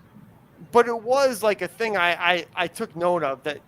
The person reading my hero isn't Shadowpunk. My hero is the person reading the book. And so you got to create the story and the steps of the story so they relate to it a certain way. And this, I found it interesting, and I found that not being trained as a writer, I needed some type of guidance in that way. Mm-hmm. Right, so it did help me a little bit. But yeah, on another note, man, I mean, is it just me or do the Star Wars movies just totally suck? I can't even talk about it. Like, I can still wear this. I haven't thrown it away because it's cool. Oh, right. But that's old school. Old school. The hell is this sequel stuff? I don't even recognize it. My theory is that the banks that fund Disney, and Disney too, that they decided a long time ago that they're going to destroy all of our heroes. Yep. And in a generation, they're not going to exist. You know, the kids are going to move on to something stupid. Yep. They're not going to be relevant anymore. Right. And I've been trying to figure out if George Lucas knows how things work. Mm-hmm. And I wonder if. What? Go ahead. It's tough because they say like, we want to kill all their their role models, kind of, so they got no one to look up to, no one, so that they can kind of put their, whoever they want there, what kind of image they want people to grow into or to relate to or look up to. But then, you get a Spider-Man movie that comes out and it, totally flips the script. Yeah, totally. So I mean, there's little bits and there's, Well, the way they make those movies, I'm sure you guys know this, but the way they make those movies are so powerful and subtle. They can twist our perceptions of things, right? Mm-hmm. And and you're like, what the fuck?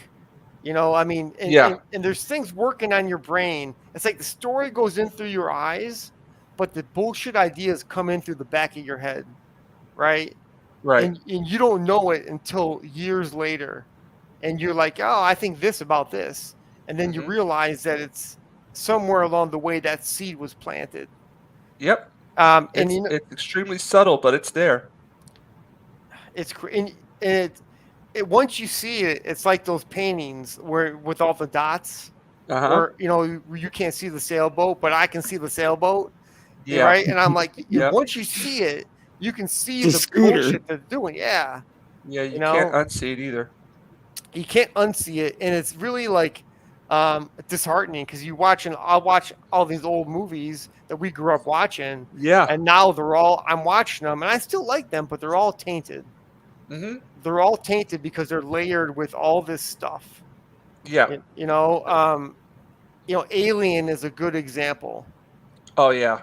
right? I mean, there's a lot of stuff. I think Ridley Scott's a great director, but he's a master at putting this stuff in his movies.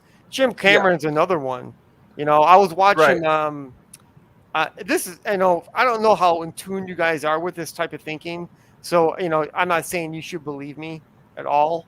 Uh-huh. Okay, but my personal opinion, I'm watching Terminator 2, okay? Uh-huh. And you remember when they're down in that trench where on the bike and the truck is chasing them? Uh-huh. And so right before the truck blows up, it hits like a bridge, one of those bridges where cars Right. go over. So Yeah. it's not the trench is divided into two parts, and there's under the bridge there's like a support, Uh-huh. right? So they're like these rectangles, Uh-huh. one rectangle, and then the support, and then another rectangle shape, and above it says caution 9/11. Oh boy. Really? As in 9 feet and 11 inches, Oh, Right. but it's caution 9/11. There's two things, right? And I'm like, and this is in the 90s, okay? And I'm like, Right. fuck, really nice. yeah, it must have been, right? I mean, Like 10 years before the fact. So. right?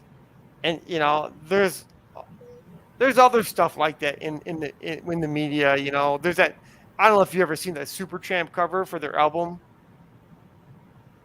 There's No, I haven't. they had a album called "Coming to America" or something like that, Uh-huh. or "Breakfast in America." I can't remember, but it was an American waitress holding like a platter of like these milkshakes. Yeah.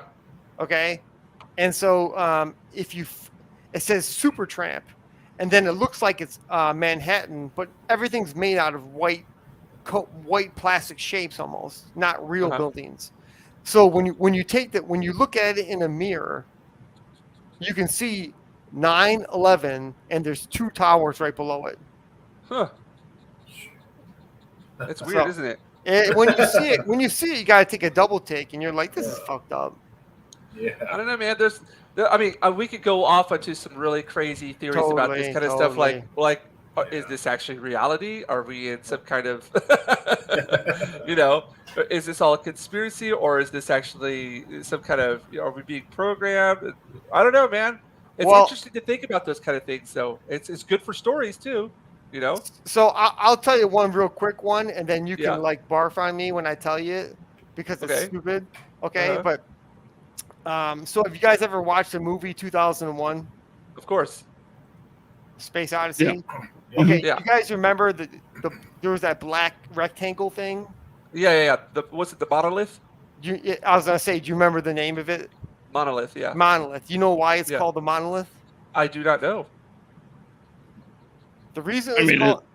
Go ahead. Just like the kind of structure name, isn't it? Or Well, it could be called anything. If you're writing a comic book about this thing, you could call it anything, right? You could call it the Sentry, Uh-huh.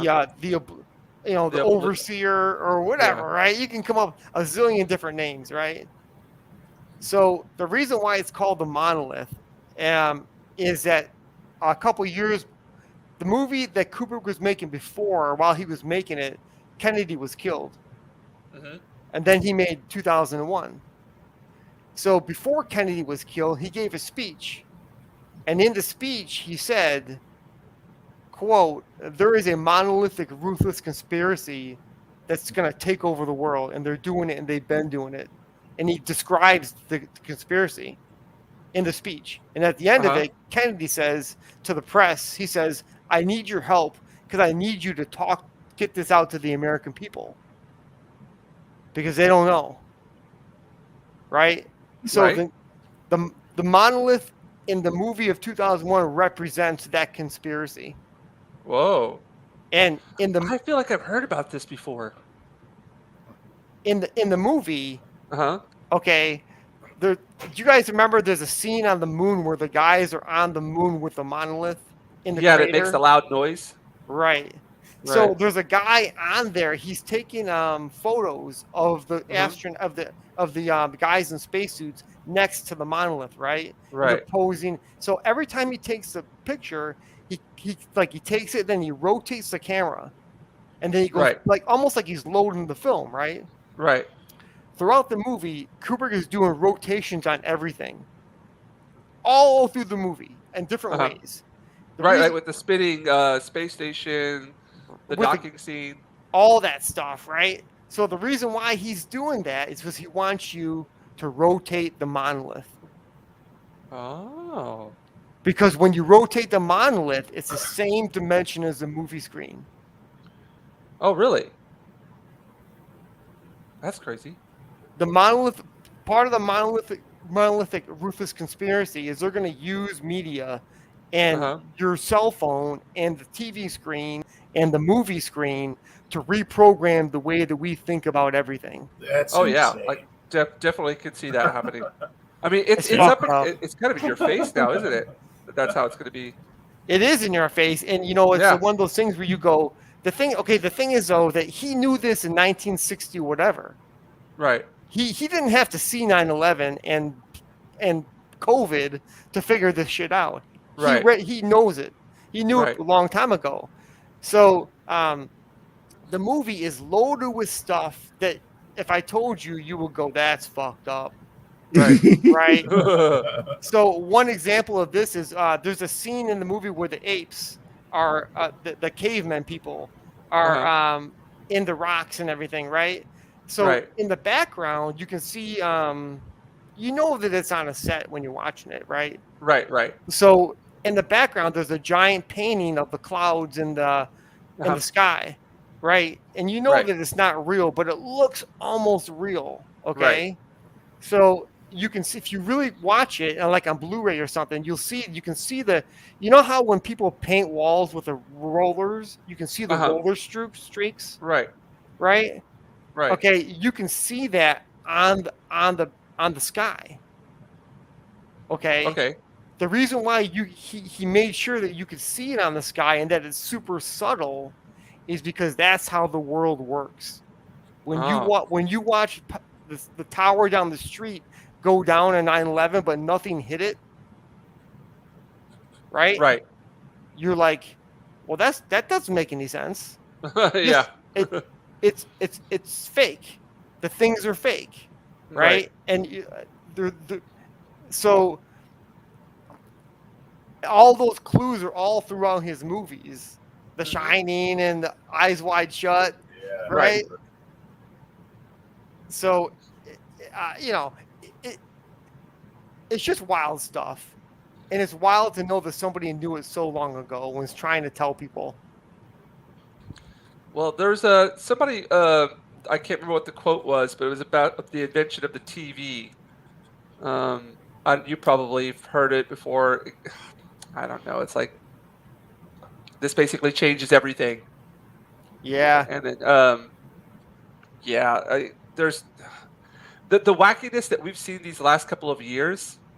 If your eyes haven't been opened up to at least the minimum, and then I don't know, man. Right? You're living in a cave. I remember a decade ago I was living in a cave. And sorry, I don't mean to cut you off real quick, but this is great to draw to. Just keep on talking. When somebody told me that a building went down, a skyscraper went down in Manhattan on 9/11 that wasn't hit by planes, right? I would my mind would balk. I would literally shut down. I go, I don't. That's stupid, and I would walk away. Right? I would literally, my brain would turn off. So I understand where people are today because I was Right. like that too, right? And I think everybody, as they grow up, they actually are like that, you know. Right. So I'm sympathetic with people that don't get it. Mhm. But it's one of those things where you got to get it now, man. If you don't get it Yeah. now, you're fucked. Yeah. I'm actually helping a friend right now who's we've had these kind of conversations over the last few years, like tons of conversations. Not exactly like through the whole like what you're talking about specifically right now, but in the general vicinity of it. And yeah, he's just getting ready for, hoping for the best but preparing for the worst kind of thing. And now he's set up this chicken coop. He's got his own farmland. Oh yeah. I've been helping because I do woodworking as well, and I've got all my tools and everything over here. So he's been coming over. We've been, discussing it all, and yeah, it's just it could be very depressing things, but at the same time, uh, there. I heard somebody talking about on a live stream about how the 70s, a lot of the movies in the 70s uh, were not dystopic, but just like very dark and the theme Down. down, yeah. And then Star Wars came along and provided like hope and some kind of fantasy and some kind of a hero. And and they were saying maybe that's what we need right now, Maybe I maybe mean, isn't yeah. that weird? Because wasn't like the 70s like flower? Well, maybe that was 60s, but like it was at least disco. It was Yeah, like disco yeah. and like hippies. Like, Yeah. why would I mean, if there's anything to be like, yeah, they're trying to control us with movies. Like, Right. I mean, if you're saying that the 70s were a bunch of dark times when you got a bunch of people partying, like they're trying to balance, they're trying to bring them down. I Right. don't know. Well, the other thing too is that I think that it's a big benefit for the powers that be to have us distracted. Oh yeah, definitely. And Of so course. whether it's Elvis or the Beatles or it's disco Uh-huh. or it's Uh-huh. whatever, Star Wars or whatever, Yep. if they can control our ups and downs Yeah. and they can actually keep our eye off the ball. Well, it's a magician. It's a magician Yeah. going, look over here. Sorry, I can't give it. Wow, something else is going on. Sleight over of here. hand. Yeah. Sleight of hand, There you go. I think that truth is the biggest factor to me, as I would rather have truth than anything else. And Uh-huh. I think the truth is pretty dark. Like not yeah. not in an optimistic way, but the things they've been doing is Yeah. not a positive thing. Yeah. There is that old time. You guys remember the old War of the Worlds radio show? Yes. So I think the theory is that the CIA or the OSS or whatever they were called at the time, they took note of how effective that was to manipulate populations. Yeah. So if that's where they started and they were already had people running out in the street because aliens are attacking, I mean, Yep. nowadays people believe anything, man. My neighbors they voted, they were regular center right people, Right. right? But they believe everything they see on television. Yeah. Yeah. And Yeah. it's very- I tell people around me. Denzel Washington made a quote about it. It was kind of neat. You just want to tell people to turn it off, turn it But off. at the same time, by turning it off, you're out of the loop, and then it's detrimental to you. So it's like a double-edged sword, Well, my personal take is that Yeah. one of the things they do is they crank up anxiety through television. Mhm. And if you don't have that, you're way better off. Do you know what the big thing was? Sorry to interrupt you. Do you know what the big thing was right before the coup hit that they were trying to get people all scared about? I don't know if you guys remember what it was. It has to do with Japan. Oh, the Fukushima thing? Nope. Killer hornets. Yeah. I'm not kidding. They had like killer hornets all over TV, people in like the freaking what is it called? The suits, the Fallout Hazmat suits, keeper. hazmat suits. Like going and removing them, saying, "Oh no, it's the end of America. These hornets are going to take over everything and kill everybody." I was like, I was watching this going, "No, we've got them all over here. People are fine." I was like, "Man, they're really going out of the way to get people scared." It's something, And then, you know. yeah, There's that old Mark Twain quote where it says, if you read the papers, if you don't read the newspapers, you're uninformed. If you read the Yeah. newspapers, you're misinformed. Yep, that's it. And I Yep. think that's, you know, I think anxiety makes people live in fear. Oh, man, tell me, I live in Japan. Everybody here right now, it's just like fear mongering 1000%. Oh, Right. really? Oh no, dude! Everybody still wears masks everywhere. Kids from elementary school up, they are required to. Oh, wow. Like people going around in their cars wearing masks. Like all the stores, the announcements going on the whole time. Everybody who does a speech, the first thing they talk about is like how we're struggling with it here, like with Corona. It was like, man, if you people just turn off, like, if I get into it, I'll get too angry. But fear mongering is up 1000% Wow. here, and it's all the media, it's all the news. I just tell people to turn off the TV. You'll be fine. Yeah. If you didn't have the TV on, you wouldn't know what was like. You wouldn't think that you were in some kind of. I just can't. I can't talk about it too much. It makes me here in frustrated. Michigan, Chris, you still live in Michigan? Yes, sir. Okay, yeah. So Michigan is not too bad. Right. It's a mixture, I think. I see people in their cars by themselves, Yeah. with masks on. I'm like, that's silly. That's mind control. I would say about a that's good silly. 50% of the people here. That's- Generally, 50%. Yeah, easily. That's- Silent concerts, crowds not allowed to cheer. Where is that? Japan. Really? Yeah. Wow. No, I'm not kidding, dude. Like people go on and on about like, well, Japan's good with like, the SJW thing hasn't hit here yet. Give it about a couple of years and it will. But as far as the media using propaganda over here, it's blown out of proportion. It's huge. Wow. Well, And- isn't Japan like basically America, just like 5 to 10 years late? Yep. And if anybody of my Japanese listeners are listening right now, you will agree. It's so sad to see, and like I said, I have a lot of sympathy for people that are stuck in that position. Yeah. Because I'm not oppositional to them. I literally am. I understand, even though I think it's ridiculous. It's and my friend and I, we talk about it too. It's like we can't be angry because they don't really have a choice in the matter, because they listen to things, they read things all day long that enforces this fear that they have, and it's just unfortunate, that these years of their lives are being wasted on fear. So Sorry. here in Michigan, I don't know where exactly Chris lives, but we have East Point. Okay.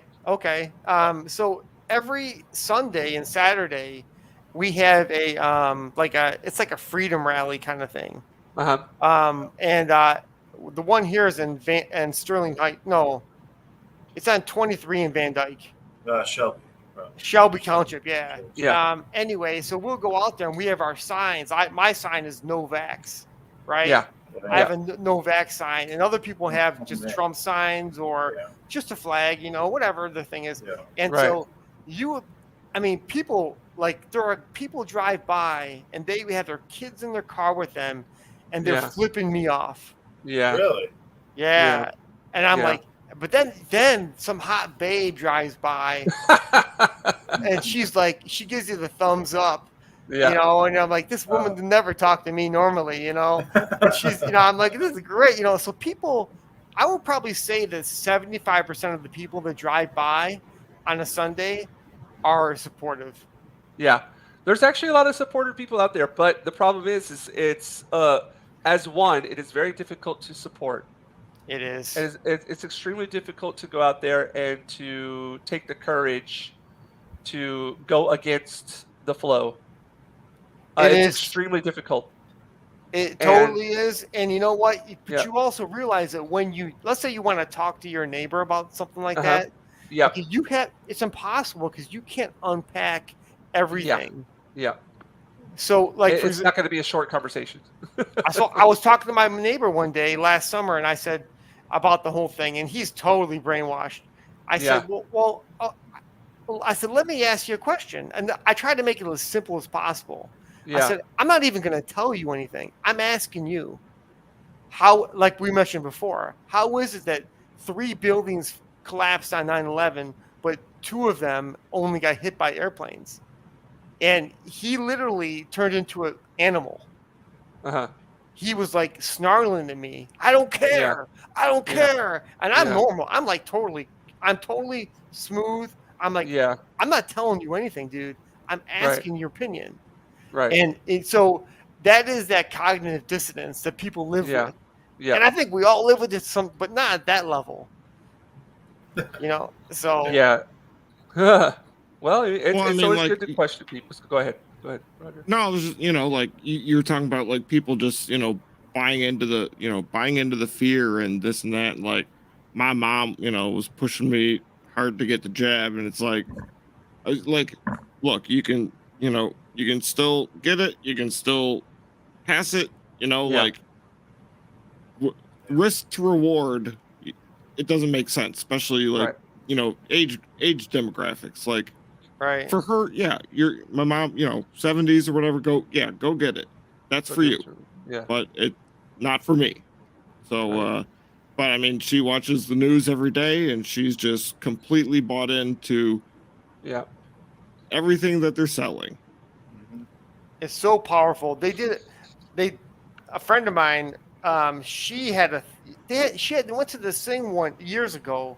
She told me where they put a sensor cap on your head with probes on it or something, and it met. Oh, that's nice. Dude, that's a nice looking stash you were working on there. Oh, this guy right up here. Yeah, that's Yeah. the general. Yeah, that was Yeah. great. That guy What do you looks think? like. What do you think, I Roger? was watching you do that. I didn't want to interrupt. I'm liking it. Yeah. There you go. Sorry to interrupt. Well, That's and cool. so she watched television commercials, and they monitored her brain, how active it was and where it was. And when Right. she was watching television, her brain, like everything became black, and only certain spots were like spots where there was activity going on. Right. Right. So like even with any of us watch the news, it still works on us. Mm-hmm. There's subliminal stuff going on that they know they perfected over generations.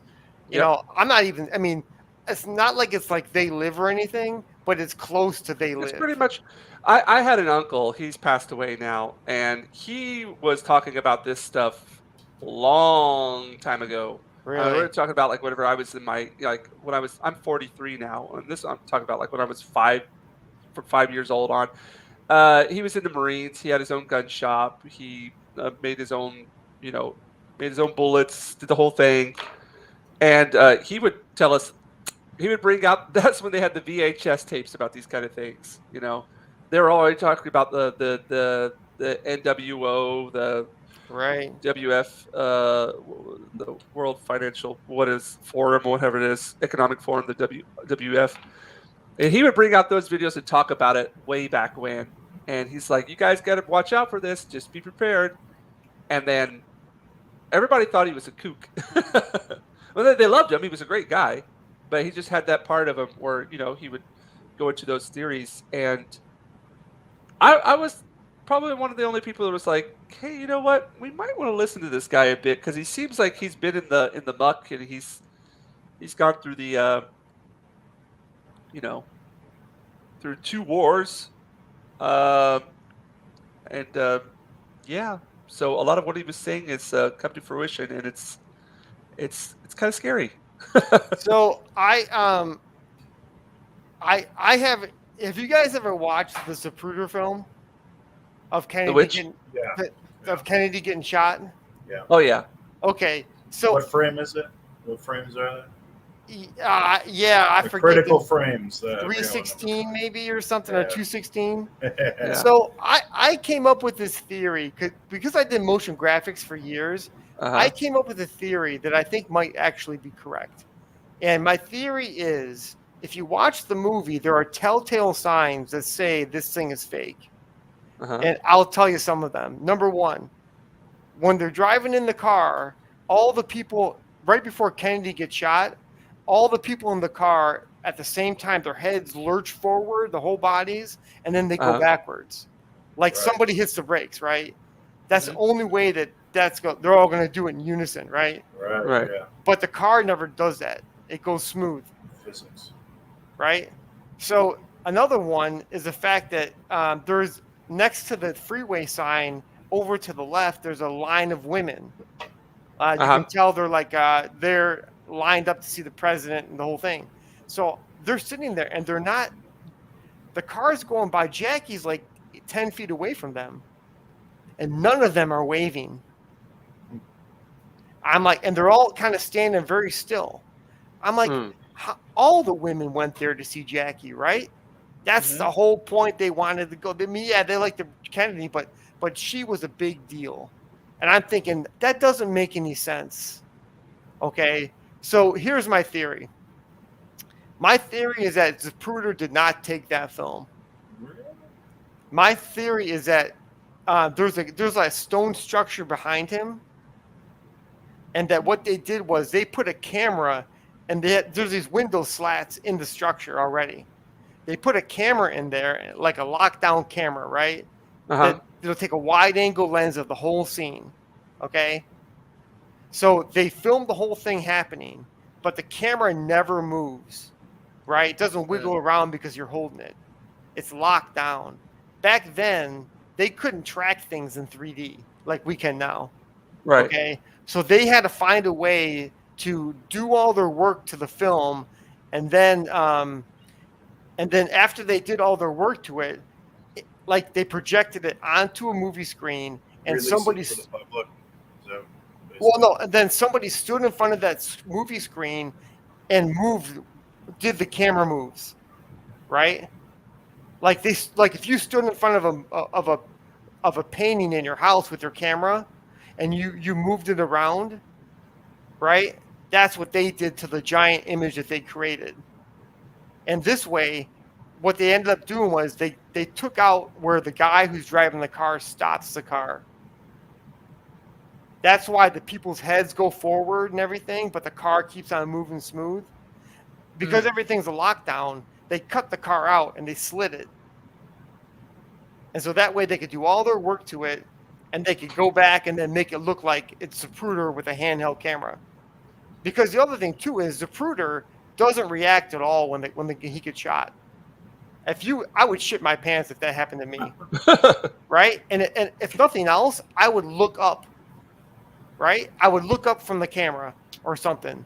Or I would, by the way, I would at least try to keep Kennedy centered in the screen, correct? Remotely. Kennedy is at the bottom of the screen. Right? man, Because when the car moves, the tires rotate, correct? The wheel wells spin, or the hubcaps spin. So when they slid the car, they couldn't do that. They couldn't fix that part. this would be a good video to put on my channel. Actually, reacting to the Yeah. reacting to the Zapruder Breaking film. it down, man. Yeah, exactly, man. I'm You telling should you, dude, watch I it. just totally have a little saying about it. Just talk about it. If you watch it and you will see things now that you see it. It's really Right. bizarre. And you go, how would they do that in 1963? You know, how would they make a film that they can't track and do all that stuff? And that's how they did it. But that's my theory. And once I figured that out, I was like, something's going on in this world, right? Something's different than what I think it is. And I had to really sort of like, Epiphany. I had to say, you know what? I don't want it the way I want it. I want to know what really is happening. You know, and that was very difficult for me. And I think that's what we see with a lot of different people. But anyway, you know, I want to ask you one more thing too, because I noticed that you had that pistol picture next to your drawing board. Oh yeah. So one of the things with making a comic book and stuff that Uh-huh. the internet is so helpful Isn't that it though? that you can do that stuff. Yeah. It's like and like, you know, with the camera I can take reference photos whenever I want now of Mhm. hands, of Right. expressions or whatever, you know. Yeah. And that was huge because back in the day when I wanted to draw comic books, but I Yeah. didn't have that tool to help me, and now I do. Yeah, it's a huge help. Like you're like, oh, I wonder, I want to draw like a penguin. Okay, let me print out a picture of one. You Oh, I know, wonder what like a locomotive from 1842 looks like. Oh, let me print one out. I'm working on a page right now where there's flamethrowers, Uh-huh. and I was like, how do they look? How do they operate? What does spewing flame look like? Elon Musk. Yeah, right, right, Wow. totally. Oh, penguin. So yeah, it's There such he a, is. it's so helpful, and between the internet and help my 3D program, it's really been a game changer for me because um, I it helps me solve problems I never could solve before. I think I think in Marvel and DC they have like programs like cheaper programs than my program, but they're 3D programs and they can put things, they can make their own perspective scenes. Uh-huh. Whenever I look at some of those guys, the pros, I think, yeah, there's no way that they actually made that up. They're using like you know, some type of 3D program to set the scene or something. Right. Oh yeah. Um, Oh yeah. it's just a guess, really, but I keep in the back of my mind, I keep thinking that's what they're doing. Just listen to you talk, man. I'm like in the zone, if you know what I mean. Yeah, I mean, don't I even- can tell You don't even feel like I'm It is drawing. very cool listening to you. you're jamming, man. I mean, you're in the zone big time. That's just it's weird. Like whenever you get in there and you're drawing so much, and then you stop, you're like, oh wait, I'm in. Huh? Where am I? Or sometimes, like my legs will be cramped up, you know, Yeah. because I'm sitting in one position for like Yep. an hour, and then you're like, oh, what the fuck? Yeah, and you stand up. Ugh, shouldn't have done that. I just Age starts talking. finished. I just finished making. Oh my god! I was about to put my paintbrush in my coffee. How do you like your coffee? Black ink. Now I just finished doing this, finishing this up yesterday. This oh, am I frozen? wood? This drafting board. Oh, so is it layered in plastic or did you polish it? I had this is an old piece of plexiglass from a big frame, but it got all scratched up, and I just kept it, and now I put it over. Originally, this was some plywood, and then I just put this over it and screwed it in. So did you do that because when you drew on it, you were getting bumps and stuff? Well, yeah, you can. I sanded it down really nicely. I sanded it down like with a 300 grit sandpaper. But the glass just feels good. Oh, okay. The plexiglass, yeah, it just feels good. And yeah, there are no bumps. You don't have to worry about that. And if ink and stuff gets into the plywood, sometimes you can't get it off. And so this way, like if I get anything on here, I just wipe it off. It's fine. Yeah. It's easier to That's cool. maintain. Yeah. So Hey, this is basic. Go ahead. I'm sorry. Is that the script there for the story or whatever? No, Right above it? That's scripted at all. What is that? What is that right there, guys? I can't read it, but I don't know. So I Yeah, take it you can read Japanese. Yeah. I mean, you say it like it's easy. Oh no! I'm still. I can't read it completely. There's so Chinese character kanji. There's over 10,000 of them. Oh, So there's no way I could read enough to get by, and like I could sit down and read a newspaper or read like documents, and for the most part not have a problem. But no, it's been a long process. But now this is the this is what Tom sends me, Roger. I'm doing Right. storyboards now. That's cool. Whoops. That's really These cool. are ones I haven't sent you these, by the way, man. These are the ones I was supposed to send you. Wow. But yeah, these are just the storyboards, and then Nice. yeah.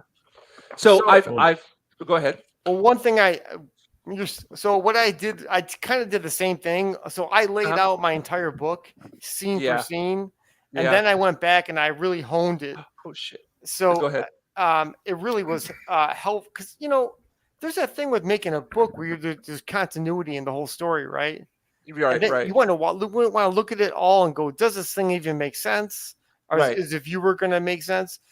There is also a theory going around on a lot of the other shows. People talk about this approach where they believe they think it's a good idea that you have an editor look at your story, right? Because you might not see things that viewers might see, Right. which it really does make a lot of sense. I understand it completely. There's also this theory that I have that is crazy that you get what you get, just like you get from the artist. Like whatever the artist produces is what you get, good or bad, great or somewhere in the middle, and I think they both make sense. Well, I guess you can equate that to like a musician. Sometimes you hear records that have just been overproduced. You could definitely tell like the essence of the artist was taken out. It was destroyed because they had somebody come in and said, "Oh, you know what? This is going to be nice. This is going to be good. This is what people are going to like." And I let's do see. this to it. And then you end up with something that it was done by the musician, but it lost the qualities of the musician because it was overproduced. Yeah, you're I guess saying you that if sometimes an editor could do that to a story. Yeah, possibly. Who knows? Yeah, I mean, yeah, it does make, I really sympathize with the approach. I just, in my mind, I like the idea that if it basically makes sense and it basically works as a story, that you get what you get from Frank Miller what you get from Frank Miller. Right. And if right. he talks in kooky language and nobody understands, you kind of accept the fact that that's his world, right? Shogunai. Yeah. Yeah. Sorry, Japanese. Hold on a second. Shogunai. It's easy to say in Japanese. Shogunai means like it can't be helped. It can't be helped, Yeah. And there is a thing where you just go, I don't, and by the way, I'm also making the story, I'm fine tuning the story constantly. And the way I'm doing, I have everything written, but I'm going to go back and in the balloons, when I do the lettering, I'm going to rewrite it again. Yeah. Why not? Yeah. Fine tune it, right? I think that's what Tom's doing here as well. Like he's sending me the story, but he'll do edits to it, and as we're going along, changes come to it, and that happens with the artwork as well. Definitely. Yeah. Well, yeah. I mean, this being our first book together and just our first book in general, like, he was doing a little more like detailed storyboards, and I would like to see the thumbnails, like the super basic, like I just want to see the whole thing to see if the story, like the picture story, fits the overall story. You know what I mean? It makes sense to your vision. Yeah. Like the flow, the pacing, like, okay. Yeah. Are we staying in one spot too long, or is this spot dragging, or do we need action? Or, you know what I mean? Like, you just get to see a better picture before he makes these like elaborate portraits or whatever. And it's like, oh, well, can't really use that. That doesn't fit anymore. I changed it or something like that. You know what I mean? Like, totally. Yeah. I actually did that a couple of times where I've done a couple of pages that I spent a long time on this project, and I got rid of them because I changed the story. Yep. And I knew that would happen, and I tried to avoid it, and it still happened. Yeah, I think that's going to happen here as well. Definitely.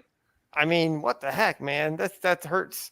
But I'm like, I got to make the cut. I got to do it. It makes more sense the other way. But Shadowpunk, I got a question for you. So since you're writer artist, right?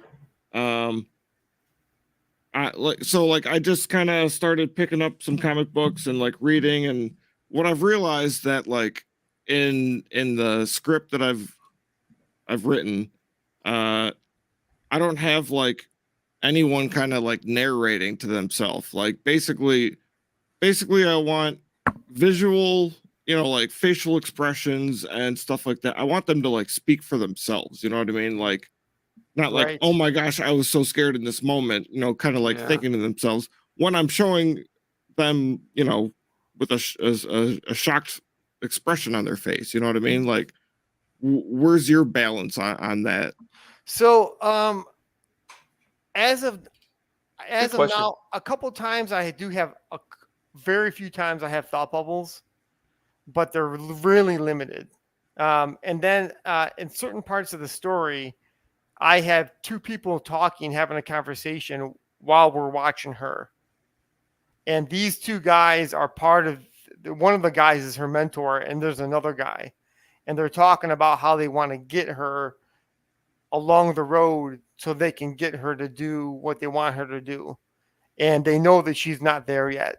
Her eyes aren't awake yet. She hasn't hit bottom yet.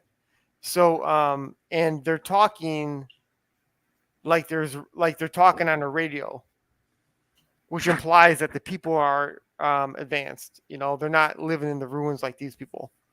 So they're like, are they like they're like communicating still, but exactly not out loud?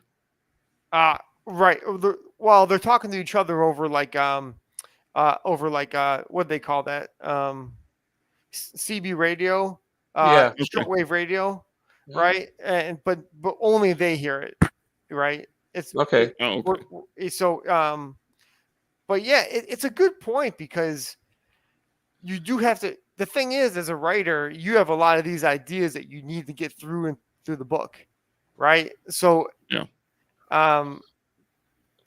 It's hard to tell like if the artist is going to be able to portray those things and all those ideas. Yeah. And it's also hard to tell if even if you put it in there, will the reader understand that? But it's like Stanley Kubrick. Nobody's going to pick up on the thing that the background's fake or that he's telling you to rotate the camera.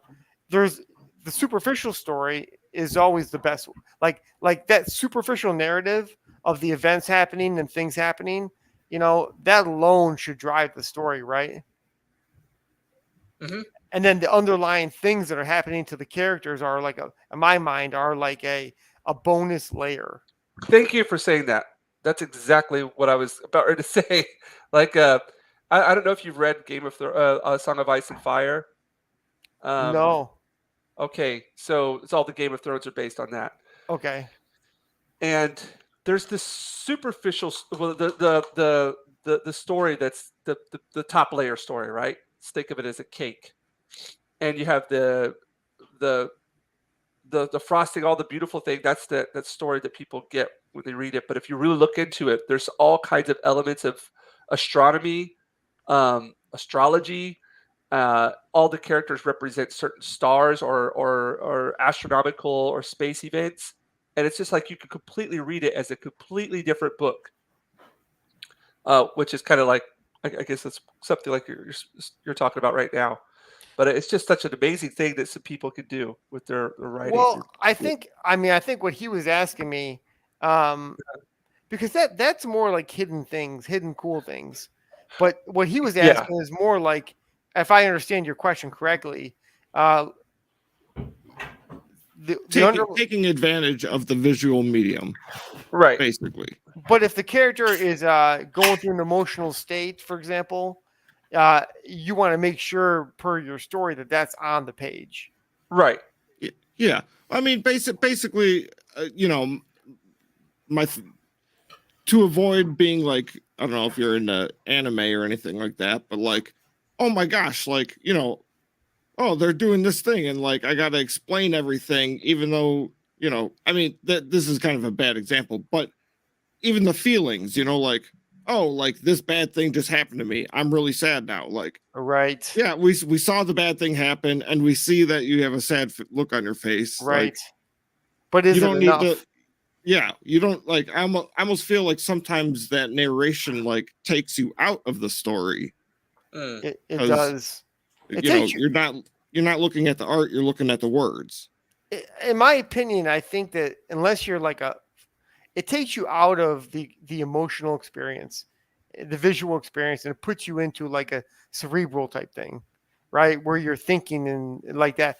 And I think that you do lose something, you know. I mean, Frank Miller doesn't explain how your face gets smashed and how life sucks after you have no face, right? He just smashes your face, and you know the characters are in turmoil, right? Mm.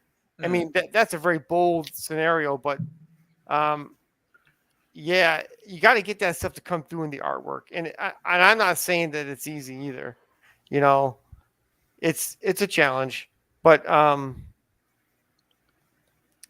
don't. I mean, I don't know because if you're a writer, you have all these ideas that you want in the book, and in my mind, I don't know other writers. I don't know if they run into that problem too. And I don't know how successful they are all the time. Let's just say it's always 100% what they want or 50%. You know, I don't know the real number. So hypothetically, Jim Lee could fail at this thing you're describing, right? And I wouldn't even know it. So it's hard to give you an answer on that one, but Well, I the mean, you're actually a good person to talk to because, like, in my head, these stories are animated. You know what I mean? Like, I see them in motion. They're not, you know, basically. I'm looking at it almost as like the comic book is kind of a monetization of a storyboard for some animated thing later on, yeah. kind of. And people say like don't write a comic book like a screenplay basically, but at the same time I've got more of like an anime manga kind of like influence, and those are basically Japanese comic books. I mean, to an extent. Well, how are those structured? Are they structured like do they have their own type of structure? Are they like 3-act plays? Are they small short stories connected?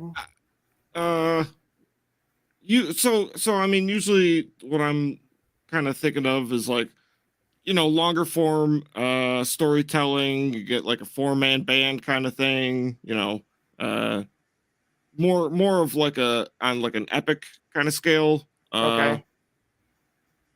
But I mean, uh, but animes are adaptations of mangas, which are basically Japanese comic books. You know what I mean? Like, Okay. the what they put out like like 20 pages of like a what they kind of like combine like 5 stories into like one book, and like they're all like 20-page chapter kind of things. Okay. I don't know. Well, I mean, yeah, I mean, there's a guy came out with I forget shotgun with the samurai or samurai with a shotgun.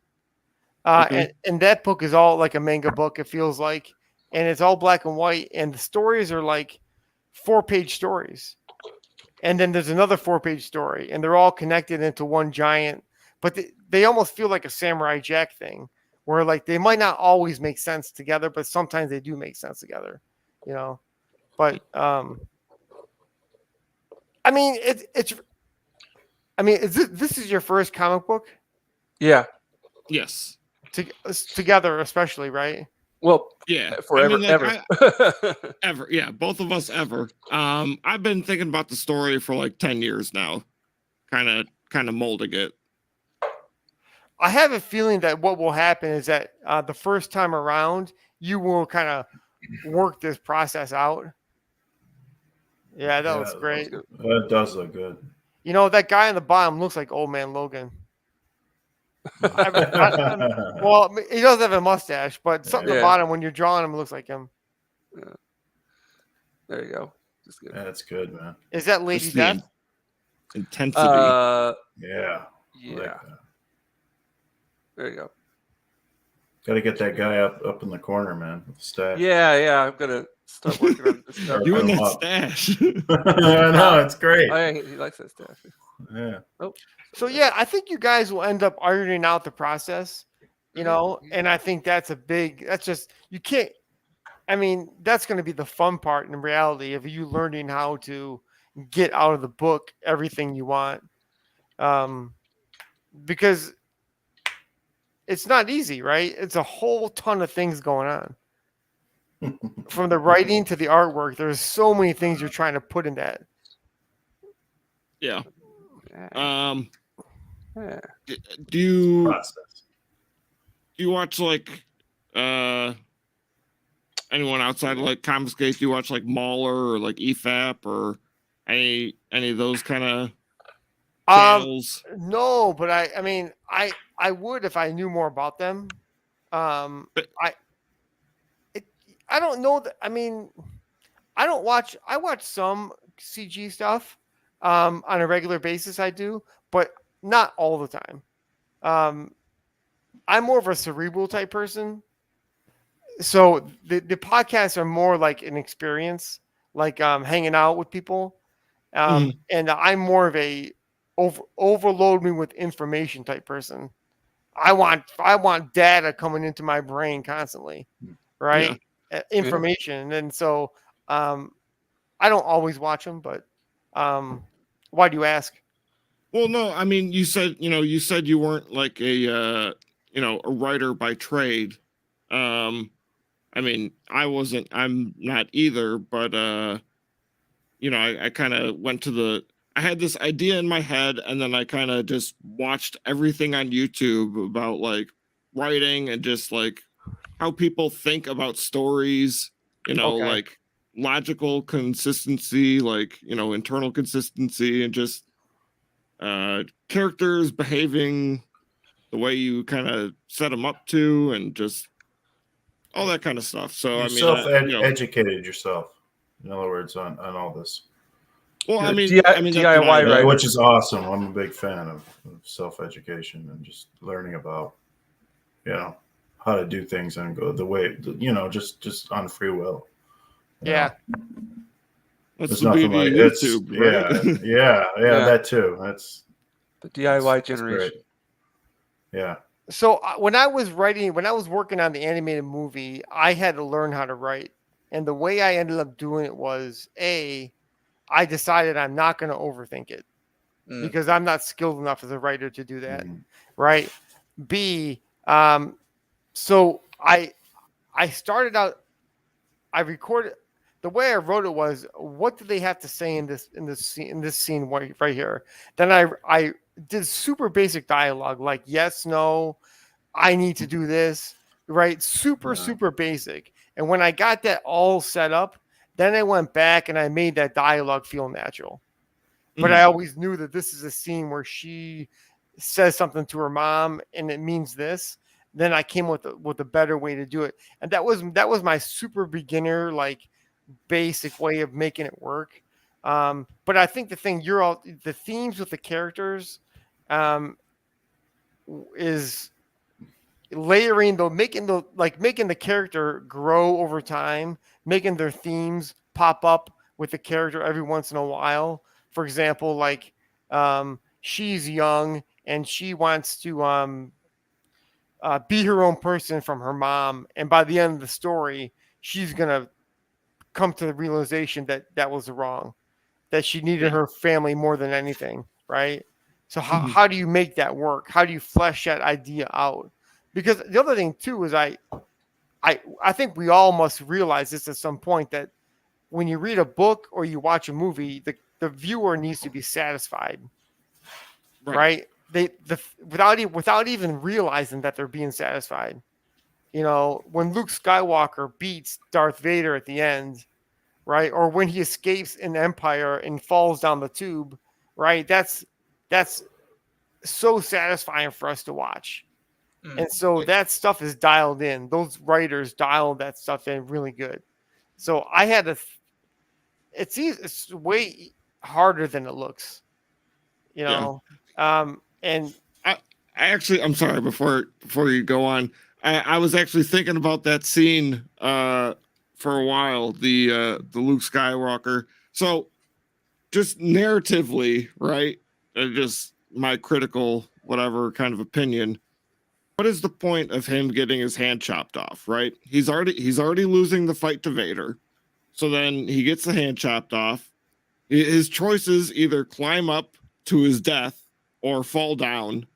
And then basically in the next scene, he can still use the force to talk to Leia, and then in the next scene he's got a mechanical hand.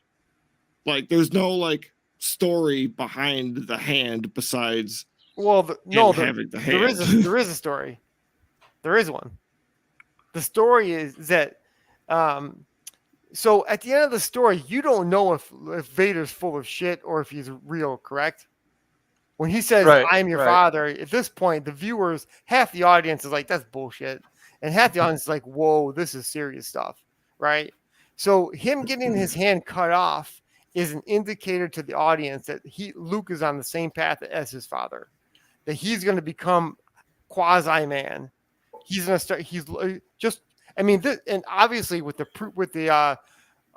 prequels in Attack of the Clones, that same thing happened to Anakin, right? Mm-hmm. So the idea is that Luke is going to go. It's reinforcement that yes, he really is his father. And I think that's did they ever like say that, or is that just like people writing that in kind of thing? Well, it's okay if you write that in, though, even if it's not intended. Sometimes I don't know. Well, if I was you, I would get your Blu-ray out and I would watch the movie with George Lucas talking. You can change the audio channels. Okay.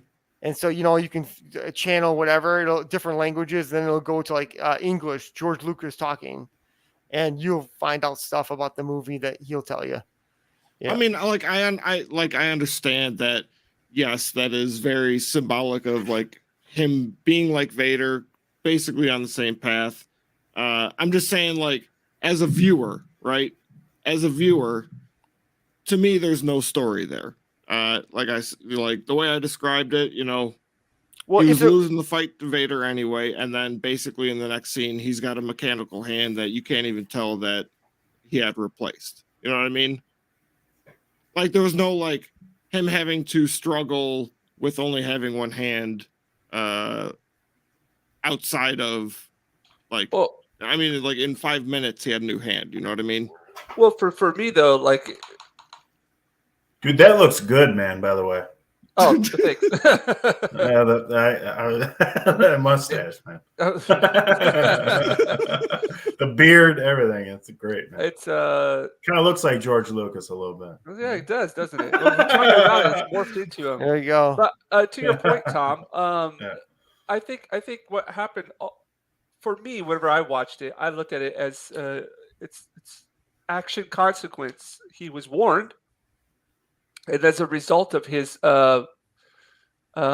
decision, he lost a hand, which is a huge scar to you. But it's also a learning part. It's a part of an arc as well. And even though he got it replaced, he's lost that part of him. That's not an original part of him. He's lost that part of him. It's a robotic attachment. It's not going to be like the real thing. And I don't know. Let me ask you this, Tom. If Luke Skywalker, if he would have said, Luke, I'm your father, and then Luke would have said, I'm out of here, and he jumps down the thing, right? You wouldn't get the sense of total defeat the same way, would you? No. I mean, he's got to reject it. But by the time Luke gets on the Millennium Falcon and leaves, you know that he's totally lost, correct? This isn't. He didn't lose the game like a baseball game and go, oh, good luck, guy, right? He totally lost. He lost the fight. He was shocked by the truth, right? And I think that like Ninja was saying, I think that it reinforces the idea that he was warned and he lost. And I think it turned it into like. It's like a wicked exclamation point at the end of your sentence. Yeah. You know, all those things add up. I mean, how would you have done it different? I guess is a better example, better I mean, question. I like me personally, like, you know, if him losing his hand is a consequence, you know, makes do something with that consequence before undoing it. I mean, that's basically what giving him a mechanical hand is just undoing any consequence that he suffered from that fight. I see. Well, you know, Basically just putting something in there. I'm just saying, like, he got his hand cut off, and then 5 minutes later, he had a new hand. You know, right. before Well, the movie even ends. Before the movie ends, he's got a hand back. It's an excellent point you bring up because you know it reminds me of the mythological story of Odin. That's exactly what I was about to talk about right now because this guy's got an eye patch. Yeah, I mean he sacrificed. Yeah, He sacrificed he lost an eye for knowledge, right? Yeah. And to your point, Tom, it's like that could have been a cool thing, you know, that it could have been a scar on his face that he lived with forever, or you know, or a stump on his hand, you know. But you know, there's also that thing about Star Wars is more advanced, and so they would have a kick-ass way of doing shit like that, you know, because that you know that is a thing, right? Like I remember watching the movies and going, these people really know what they're doing. They can solve those problems like nothing, you know. Like with Darth Vader, he's got the fake arms and the fake legs now, right? And I think as a viewer, as a kid, that was like the gizmo, like the hand moving when he touches it and then he closes it up. That was like a cool. Neat thing, right? Yeah, A novelty. If you do you know what wasn't neat? In The Last Jedi, where they've got this huge ship and there's no such thing as autopilot, so she has to sacrifice herself. That was so stupid. It was so amazingly stupid. I'm trying to remember. I remember watching the movie. Oh my gosh! I remember there were the horses that were riding on the ship. Oh, I didn't even watch that. That was Rise of Skywalker, which I never watched. Oh my god, man, that was like, I mean, and they all looked like they were like, they didn't look like space people. I'm just gonna say it that way, right? I mean, horses on the wings of airships. Or whatever the heck it was. I'm like, this is not good. No, this is really bad. And what a disappointment, because you know, huge. There's so many. Did you guys ever watch the Clone Wars cartoon? No, I didn't. I did. Okay. I didn't like it. I'll just put it that way. Well, even if you didn't like it, you acknowledge the fact that there's a lot of different stories that you can do that aren't the ones they did in the last 3 movies. The repeating of the Death Star thing one more time, and you know, Luke, you know, being a mangina living on an island sucking tits off some stupid. You're like, what is, you know? There's so many other ideas that you could do, and they chose to go the worst possible way. Dude, there was the Thrawn, the Thrawn series, the Heir to the Empire, the books. Those are amazing. That's all you had to do. It was a slam dunk. So here's my theory, right? Yeah, go ahead. Okay, so the original trilogy was meant to be like, what, Flash Gordon, and that was like 20 years prior, right? 15, 20 years prior, something like that. Right. So you're kind of working on that nostalgia. So the prequels made a mistake because they went like 20 years before that, and they were trying to go like way more like diplomatic. Yeah. But I think they should have done it more like an 80s movie, right? So then you capture that 80s nostalgia. Oh, I see. So then with the sequel trilogy, they should have went back to like Harry Potter, right? They should have like built up all these new characters in like a Jedi school basically, and you got like Luke and Leia and Yoda. Here, Luke is like the main teacher. Leia's like an ambassador. Han is a general, right? And he doesn't like that Leia. If you want them fighting, he doesn't like that Leia can like use the Force on him and shit like that. So like that's where their conflict comes in. In And then bed. you can get all these new characters. Sorry. Sorry. You can get all these new characters going with the old ones as their mentors. Yeah. Yeah, that's cool. Hey, like- they did introduce Harry Potter into The Last Jedi. I'm sorry, it wasn't Harry Potter. It was Mary Poppins. My bad. Oh, Mary Poppins. Oh, Yeah, that's my bad. That's who. I'm sorry. I just have to put in some humor. It makes me so angry to even talk about it. So It's in so the horrible. prequels, I know that the prequels are not perfect. They have their problems, Oh, yeah. right? I mean, you know, plenty of them actually. But there is a couple things in there that I thought turned out to be really cool. One of them was the Anakin Palpatine thing, because I figured out before so I don't know, you guys probably already know this, but there's a scene in Revenge of the Sith where Anakin goes to some opera theater type thing, and he's sitting down with the Emperor, right?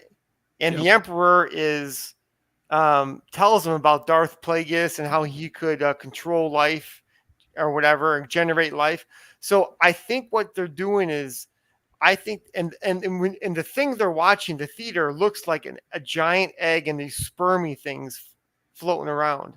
Midichlorian? But they look like you know, Yeah. hint, hint, nudge, nudge. Yeah. Right? Yeah. So I think that the Emperor because the story about the Immaculate Conception was always pretty weak in my mind. It was always like, if that's really what you're going to go for, that's not enough for this kind of a thing. And so, and then I realized at a certain point that he's telling Anakin that he put the juju on Anakin's mother, and he created Anakin and manipulated the midichlorians. And so so at the end of the movie, when Anakin is now Darth Vader and he breaks out of the bonds he's in, and he steps out. Yeah, he steps out like Frankenstein. Yeah. Right. I remember going, when I watched it the first time, like, that's really corny. Yeah, right. me too. But I realize now why that is, because he created Anakin. He's been shaping his mind the whole time. Right. From beginning to end. I think he even orchestrated the Sand People getting his mother so that he could create this horrible, nightmarish kind of scenario to drive Anakin psychologically. It would have been cool though if they had done it like the camera angles, or more of like a gradual up to a no. You know what I mean? Instead of just going no, but like look at from maybe his point of view of his hands, or close-ups of things. You know what I mean? Right. Like the whole concept. Yeah, great, but they didn't pull it off. You know, that's what made it look corny, because it like the visual, you know, like the cinematography and the way that it just looked kind of clunky. I don't know. Well, you know, it's funny. We're talking to the guy that liked the Ewoks and Jar Jar Binks, right? So right. He, you know, it's like he has these ideas that he wants to sell the things to kids. Yeah. And I'm like, you know, he knows that we don't want that. Right. He knows we want Revenge of the Sith, and we want Empire Strikes Back every movie. Right. And but he's like, he's trying to make as much money as possible. You know, the other thing that really was strange about George Lucas is that he sold his franchise. And in my mind, that is pretty weird. Why bother? Why bother? I mean, why wouldn't you? Because he knows how the world works. Right. He knows they're going to twist it, because he, you know. So it makes me wonder if he had help creating the initial thing. Oh no, definitely. No, I mean that the powers that run the world said, we're going to prop up your stuff and make it kick ass. And that's what I'm saying. I mean, he clearly had help writing it and everything. Right. But why would he? Because that's who owns it now. The elites, the New World Order owns that. Yeah. And I'm wondering why. didn't he did Indiana Jones first, right? So he was working with Spielberg, and I think he helped a little bit, even though he's not. I'm sure he did. Have you guys ever seen that Ready Player One? Yeah. So clearly, that is the world they want us to think is coming. Oh boy.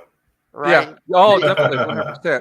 Yeah. They want us to live in their artificial world with their artificial money. You guys think it's going to be in our lifetime? Yeah. Yeah, I think so. I think it's gonna. That's the kind of thing where you're gonna. How could you tell a 10-year-old kid not to do that? He's gonna ask your average elementary school student what they want to be in the future. Right? What are they gonna say? YouTuber or video game, YouTuber playing video games online. Like, dude, they're there, already there. No, they don't give a shit about like. Ask them if they've seen the old Star Wars. No, they haven't seen it. They're in a, like, Hollywood's dying. The game industry is the big industry. YouTube, everybody's watching that. It's just, it's on its way there, and it makes you wonder. Oh, no, I can't get into that. That's too much. I think it is all. Are we the only society this has happened to? Has this happened to all kinds of like? Of course, it has. Alien societies. Is that why we don't have contact with them? I don't know. Weird. You could go into that all day long. Whenever I'm drinking with my friends or we're playing cards, we talk about this crap all the time. Well, it's a good question. At least whether it's true or not, at least you're stepping outside the box that they make for you. Yeah, exactly. Right. I mean, to me, that is the most important thing. I mean, I also think that they want us to ask. Okay, I was in my car the other day. Yeah. Right. Talk about people living in a box.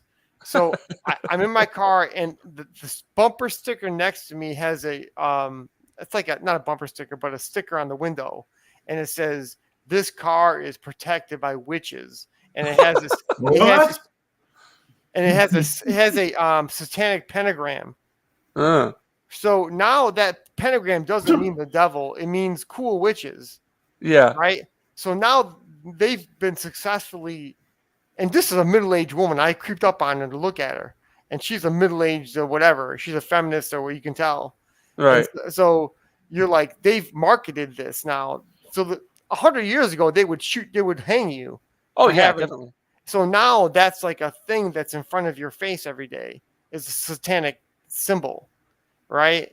And you don't, you think it means this, but they're running their games on you. And I'm like, man, people are living in boxes and they have no idea, Hall of Mirrors type world, and how can you explain to somebody what that really means? I watch a lot of like left-wing podcasts to see what they think. Oh, you poor thing. I don't know how you do that. Well, it's the right wing. Know thy enemy. Yeah. Well, the right wing podcasts I know it, so they're so boring, right? I got it. I got that a long time ago, right? I figured it out. So I want to know where they're at and what kind of world that they think that they're living in, and it's pretty kooky world, man. And I think it's clown world. I think a lot of people that work for the media, like I was watching one with Lawrence O'Donnell today. He was on somebody's show. And I'm trying to figure out if he really knows what's going on and he's putting on an act or if he's just stupid. And I think he knows what's going on. Right? I think when Peter Jennings says, I think that's a plane that hit the World Trade Center. Oh, by the way, an hour later, he comes out and says, we think it's some guy named Osama bin Laden. I think that he's in on it. I think he knows.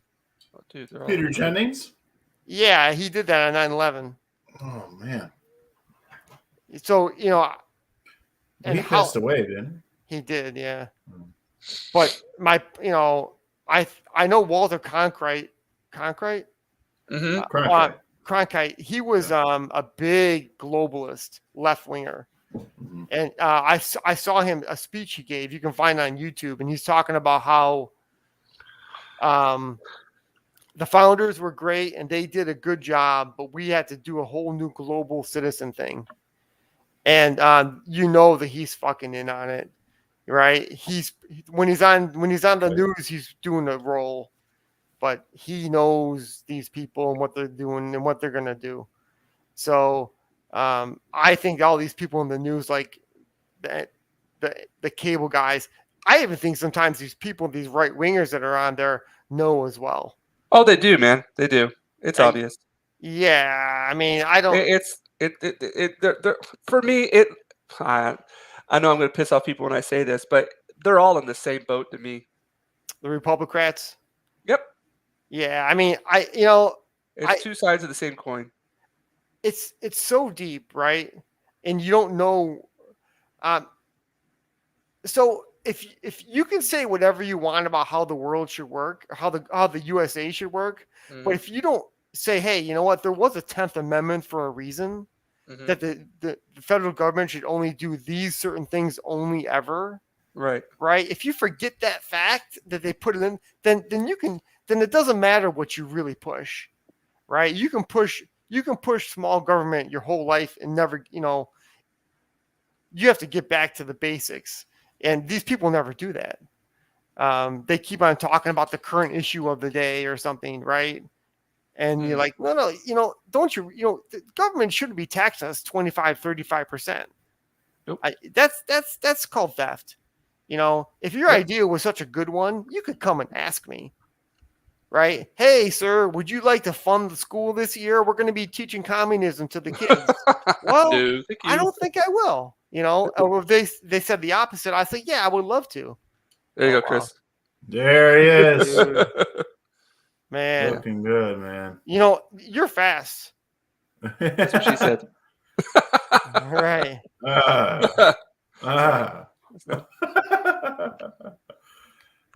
I just good. don't question myself whenever I'm drawing. I just go with it. I don't overthink it. Right. Yeah. Well, it works. That's the important part. Yeah. I mean, in drawing it does, but in some of my life decisions it does. Yeah, tell me about it.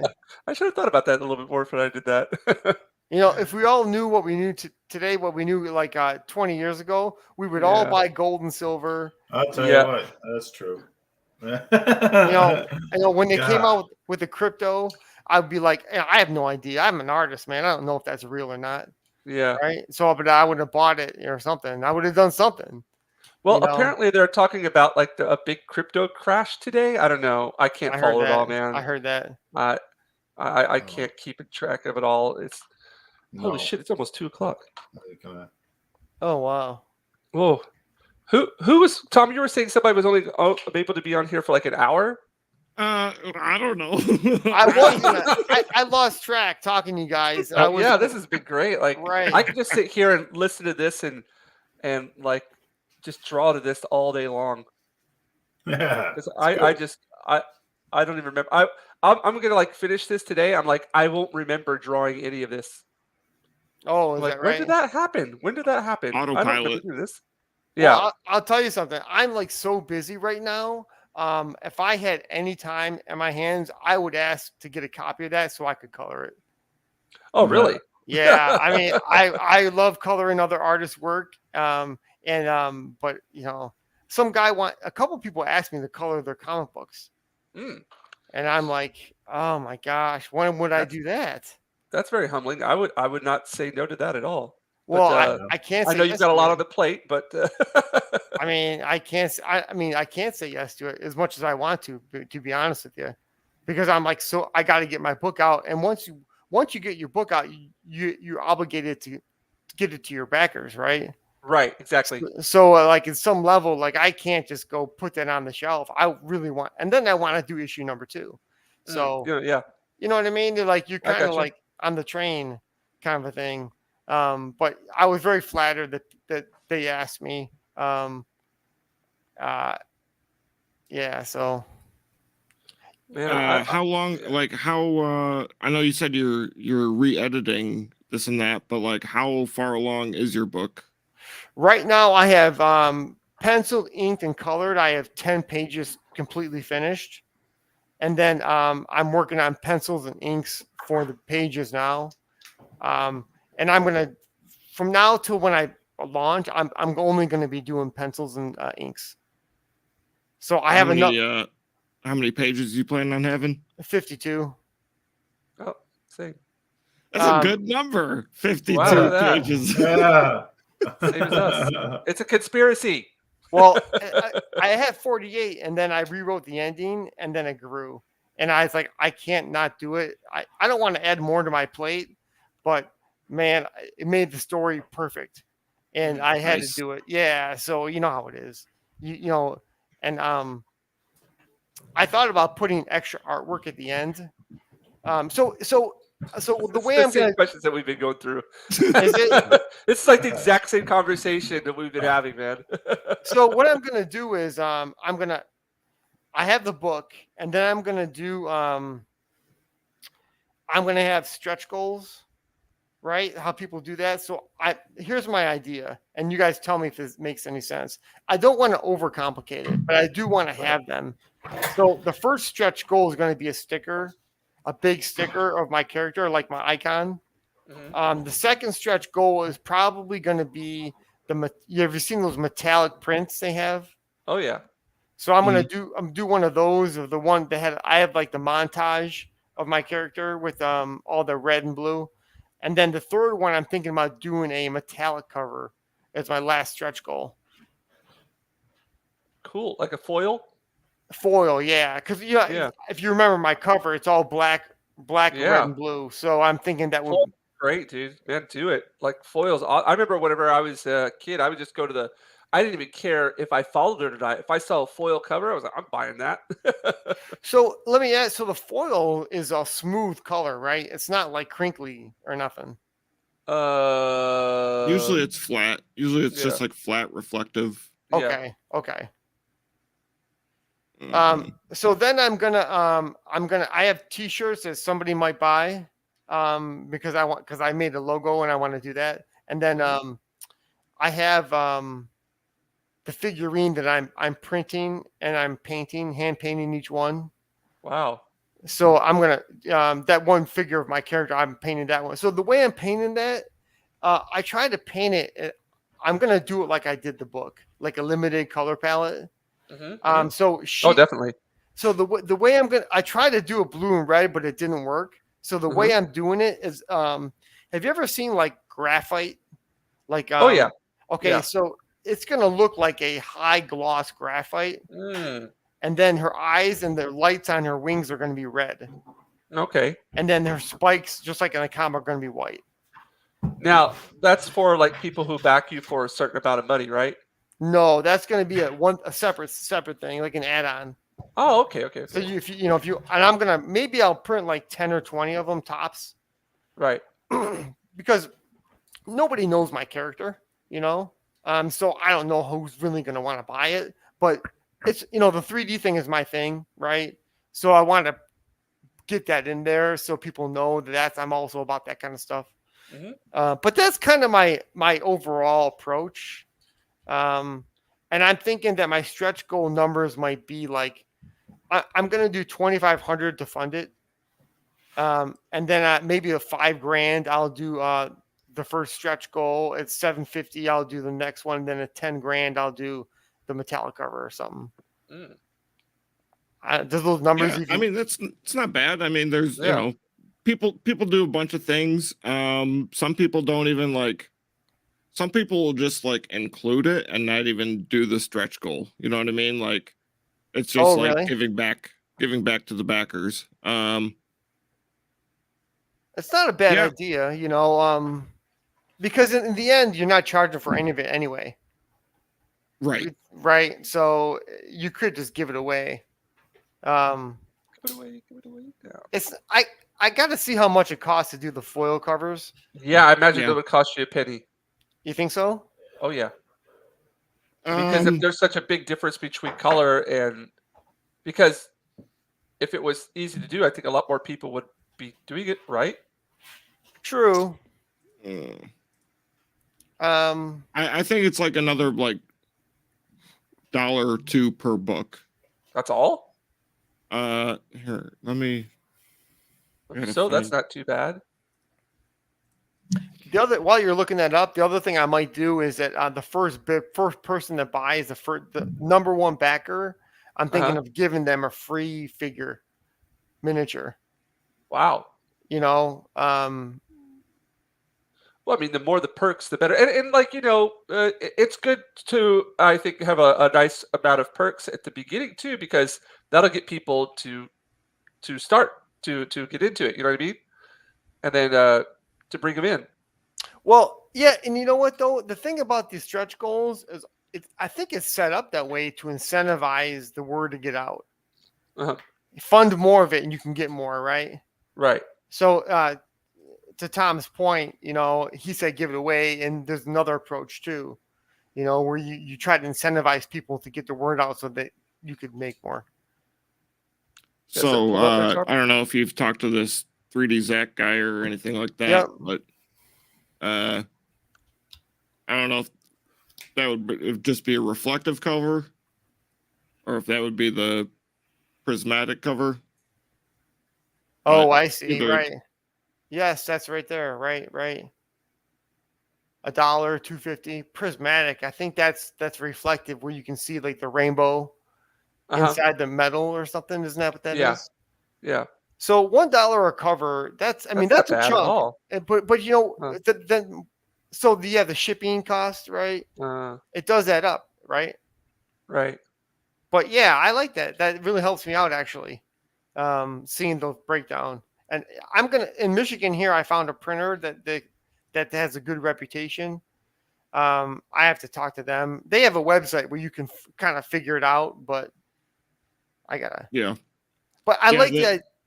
Go ahead. This 3D this guy is like a couple hours from me, so probably gonna use him, and might even be able to like pick it up locally.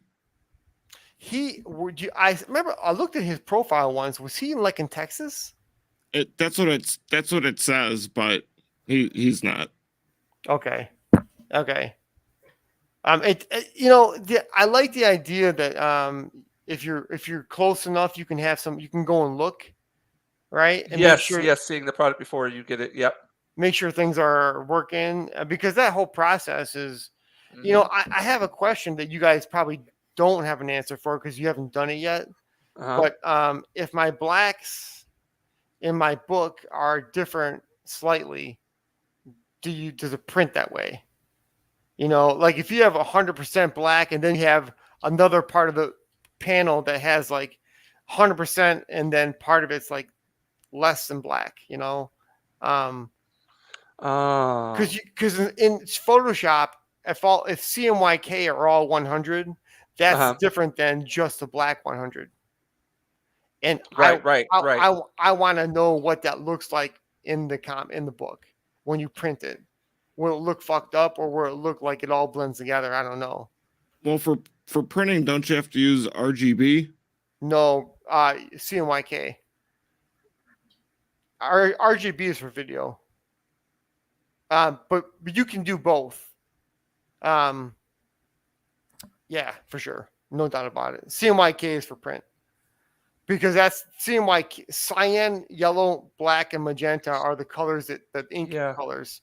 And then RGB are the pixel dots on your screen, red, green, and blue. Okay. Yeah. So, but I've heard of people doing RGB and printing their RGB files. I talked to one guy that does that. He does it and he thinks it's fine and it works fine. The colors will shift, so your reds will look different, right? Yeah. Your greens will look off, So in my book, my blue is slightly on the green, a little bit on the tiny green side. And if you had it RGB, it would shift and it wouldn't look that way, It would look more like primary blue or something, right? So it's a tricky thing, and I mean, did you guys ever see that movie Tenet? I didn't watch it. Is that Christopher Nolan? Yeah, it's Christopher Nolan. I didn't get to that one. Well, the reason I bring it up is because you could do all that work, and in the end, the one thing was, like in Tenet, the audio was super low. The whole movie. I heard it was just horrible. It was horrible, and all that work, like in a comic book, all that work, and if you don't set it up right, it's gonna look like shit when you print it. So that's the reason I haven't watched it, because I heard the audio is just so horrible. It makes it, It's unbelievable, man. I mean, he must have been like I beside like himself. Christopher Nolan. So do me I. too. I love his work. I love his work, but You know, But I like that movie, Interstellar. Dude, I love that movie, and It's- I will die on that hill for anybody who hates me for it. Well, after the whole pandemic thing, Matthew McConaughey was totally on board with all the bullshit, and I can't just look at his face right now. Yeah. You know, That's I'm like, unfortunate, yeah. this guy is like pushing all this garbage, and he thinks we're buying it. He's pretending he's like a conservative from Texas. No, and he's not. I'm like, what the fuck, dude? You're He's so an actor. He's an All these people- actor. Yeah, he's an actor. That's all it is. It's like did you guys watch the Johnny Depp trial? Just a little bit of it, but I'm staying far away from it. yeah, I agree. I'm with you, bud. Well, I'll tell you, With man. So the takeaway from the whole thing is Jeez. that he is heavily dysfunctional, Johnny Depp. Yeah. Right? He's loaded up with a lot of bullshit in his life. Yeah. And so the reason you know that is because he would have seen this bomb coming towards him with her tits and her bright eyes a long way from a distance, right? Never fuck crazy. She, you know that she sex bombed him and that he got hooked up, and that's what happens when you're not clear minded, because she is a wacko. Oh yeah. She is, and I think that now what she's doing is she is siding with the ACLU and these feminists because that's the last card she's got, right? Yep. She's a Hollywood vampire woman, and now people think she's insane, and she's got to have somebody in her corner, and she's got these crazy people in her corner. So Just doing bumps of coke in the courtroom, man.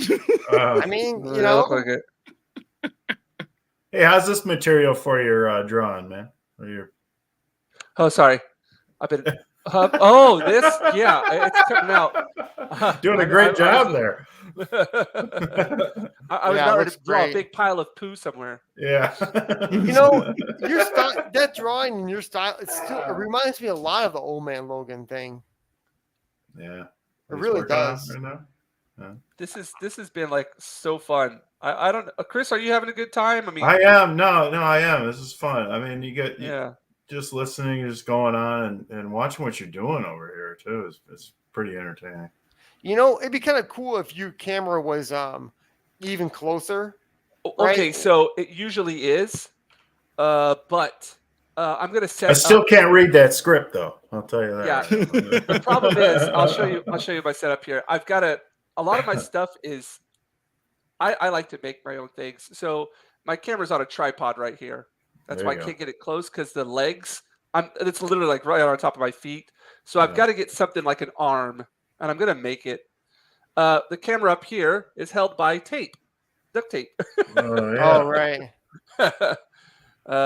This light is screwed into my table right here. It's all just like it's this crazy stuff like this. All is the inside of the it's all just handmade. So I've got to get a better setup for the. This is the first time I've done a live stream from here like this. So yeah, it's definitely. It's good. I like it. I mean. Well, I just maybe zoom in. I mean, a little closer. Yeah, definitely. And this camera doesn't have a zoom on it. It sucks. Oh yeah. Yeah. Hey, but still, I can still see it pretty good now. There you go. So, there you go. Yeah, I need to get it closer. Actually, and there's more of the script. There you go. All right, knock it off, Chris. Oh, there we go. Actually, closer. No, I put it in between my legs here. So you guys are going to launch in August? Would like That's the plan. I copyrighted the story. I formed LLC, and I think that's a good time to launch. We kind of want to be like done with the book before launching, especially for the first one. Right. Yeah. So the book will be done, and that'll be part of the promotion. of it, and then deal with all the printing. And basically, a good point that someone brought up is that I want to ship before December because I don't want the Christmas you know holidays. the holiday shipping prices, basically. Oh, that's a good point. So I mean, I would like to campaign August and September. It closes October, and then since the book is done, it should be easy to get it printed, and then fulfill in like November, basically. Okay. So That's what I would like to do. Are you gonna oversee the printing? I mean, like I said, I'm talking to this Zach guy, but and he said he could print more than just the book, so I could get some like the either stretch goals or just add-ons or throw-ins or whatever. I can get those through him too. I guess what I mean is, so what's going to happen is he's going to do the artwork, and then he's going to scan it and send everything to you. And then are you going to put it together in the book, like in like a PDF format or? I'm going to do that on my end. Okay. Yeah. Because I've got the tools for that over here. Oh, is that okay, Tom? Yeah, I mean, well, I mean, yeah, I mean, you're doing all the artwork, the lettering, the colors, if there are colors. I mean, so I don't see why you wouldn't do that. Basically, but I mean, I'll be the one talking to Zach as far as like, what he wants or needs or how he wants things set up, and I can just tell Jinja to do it that way, I guess. I don't know. Or I could talk to him directly. But it's just like the time thing. Yeah. Well, look, I think it's going to be a great book. I think you've got something cool. The artwork's great. You haven't told me much about the story, but I can tell from the characters that it's got something. I agree. Yeah. It's going to be. I really like the story. I've been going and looking at, like I said before, I bought, just to kind of get back in the swing of getting into the comic book reading thing again, I bought Batman Year One and Watchmen because I wanted to see some really good graphic novels. And I also got some French, what is it, Mobius? Oh, yeah. Yeah.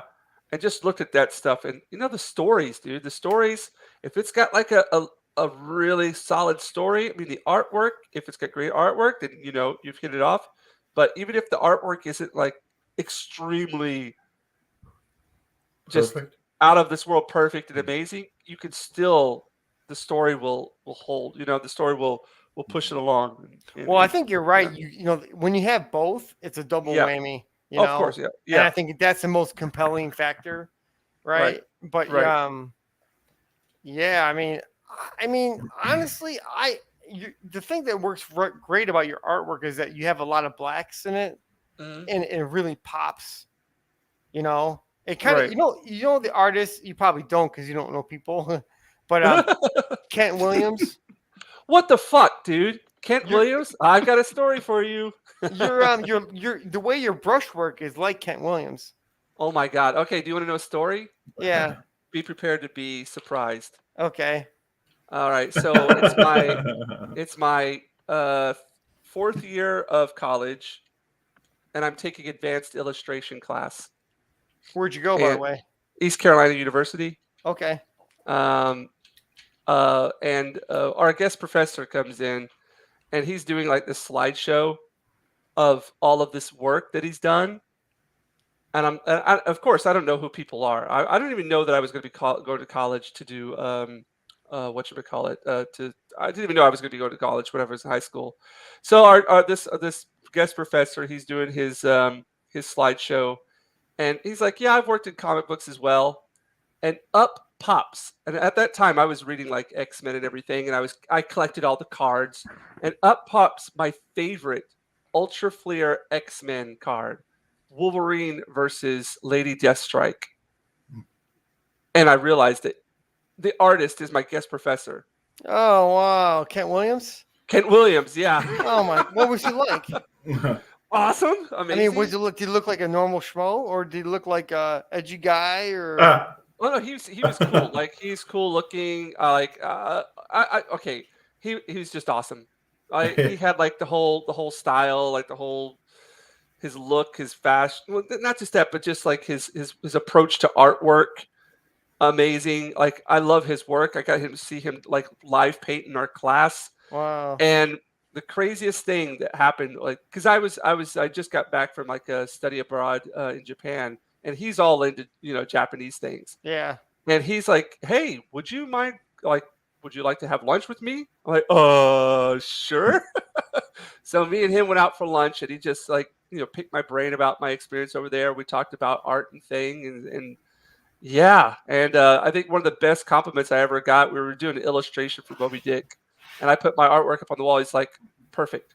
And I went, all right, I'm finished. Life is over. I don't need to do anything else. Man. I'll tell you, that guy is a heck of a talent. Holy shit, dude. He's insane. Like, but I know his influence as well. Like, yeah, it's just he taught us for a year, and that was a huge influence on my artwork. Wow. So yeah, you know, like the legs on that guy in the bottom, that reminds me of the Kent Williams brushwork. I emulate him. That's crazy. I can't believe. Oh my god, I'm gonna go out and celebrate tonight. Yeah, well, I mean, you're doing it right because I spotted it. So I went to CCS in Detroit, and I had a class that it was called History of American Illustration. And basically it was every week was a decade, and we studied the illustrators, right? From NC Wyeth to Norman Rockwell. And then we had one I love Norman Rockwell, man. Oh, Norman Rockwell. I mean, come on, right? Yeah. Storyteller maximum. Yep. Oh, perfect. Yeah. And we had one lecture that was just on graphic novels. Oh. And so we went from Sienkiewicz to Kent Williams to all these guys. And my teacher's like, these guys are illustrators. They're not comic book artists. And he didn't mean it in a negative way, but no, yeah, of course, yeah. But he's like, they're using illustration approach to make graphic novels. And it was one of the best classes we ever had because learning about Norman Rockwell and so my teacher had gone to an art school he went to Art Center in LA. Right. But he was an old guy. So he was, he must have been there like in the 40s or 50s. Yeah. And he knew a lot of the famous illustrators. The one he told us was there was a famous illustrator that was famous for the Coca-Cola Santa Claus.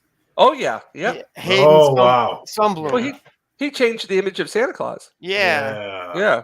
So I guess the story was that somebody he knew went over to visit this guy because he worked in one of this guy's studios. And the guy was a huge deal. He was like the Norman Rockwell of his day. And so he knocks on the door, and the guy's like a drunk, and he's pissing in the sink. And he's like, this person that went there is like a young art student, right out of art school. And he's like, image totally blown. This guy's a piece of shit, but he's an awesome artist. Right. He lives like a bum or something. Right. And, but it was cool to hear stories like that. Yeah. I think they also covered people like Sid Mead. And, right. And he's like, my teacher's like, yeah, Sid Mead was phenomenal, everything, but his figures weren't that good. Right. His figures, they weren't like Kent Williams figures. Oh, yeah. Right. They weren't alive. They were fixtures or something. But man, you look at his design and everything, you like, no wonder they picked him to make Blade Runner, right? Oh yeah. Yeah. I mean, this guy's a master, or he was a master. Yeah, I was with when Kent Williams was teaching us. He was working on The Fountain at that time. Okay. Yeah. Yeah, I remember the big one for me with Kent Williams was the Havoc and Wolverine one. Oh man, so cool, isn't it? So cool. It's I fucking mean, insane. Like, oh, the way he made so Wolverine look, you're like, fuck. To me, that's what the next Wolverine should look like. yeah, yeah. But they're not going to do that. They're going to have a family-friendly Wolverine, Yep. I'm I mean, sure. check out his Fleer Ultra comic cards with Lady Deathstrike and Wolverine, and then that Havoc Wolverine was actually a level up on that. Oh, was it? On- Okay. Yeah. Like, Because his style is very pen and ink and watercolorish, and yours has that approach. I can tell already. And he was a huge influence on me, man. There's no way I will ever even get close to his he's just a master. But the fact that you even made that comparison, and I know, isn't that crazy? I'm like I'm shivering over here. Yeah. Well, I'm like my degree is in illustration. Uh-huh. So that's always been a thing for me, where Right. I like to spot those types of people. Right. And it sticks. Some things never stick with me, right? Ever. Mhm. But stuff like that does stick with me. Right. It's I don't, in my mind, I don't really equate as phenomenal as someone like him is. Right. To me, Jack Kirby is even better. Oh yeah, Right. of course, because his style is such a graphic. It looks so simple, but it's so amazingly complicated Oh yeah. and intricate, and yet to make something so simple is extremely hard. You know what I mean? It totally is, man. And Ugh. I Yeah, think he's somebody I really emulate as well. I love his work. so. I like yeah. to figure out I like them all. Yeah, And yeah. I don't really draw like one being better than Right. another. Oh, yeah. So Bill Sienkiewicz, his stuff is phenomenal, right? My God, you're just hitting all the names of people I love. Mojo, check out the Mojo card that he did. Oh, is it great? Like for me, the Fleer Ultra cards, those were like a huge influence on me. Really? The X-Men Fleer Ultra cards, because they just brought out like some really good talent, like Kent Williams, Bill. What's his name again? How do you pronounce his name? Sienkiewicz. Sienkiewicz, yeah, Sienkiewicz. His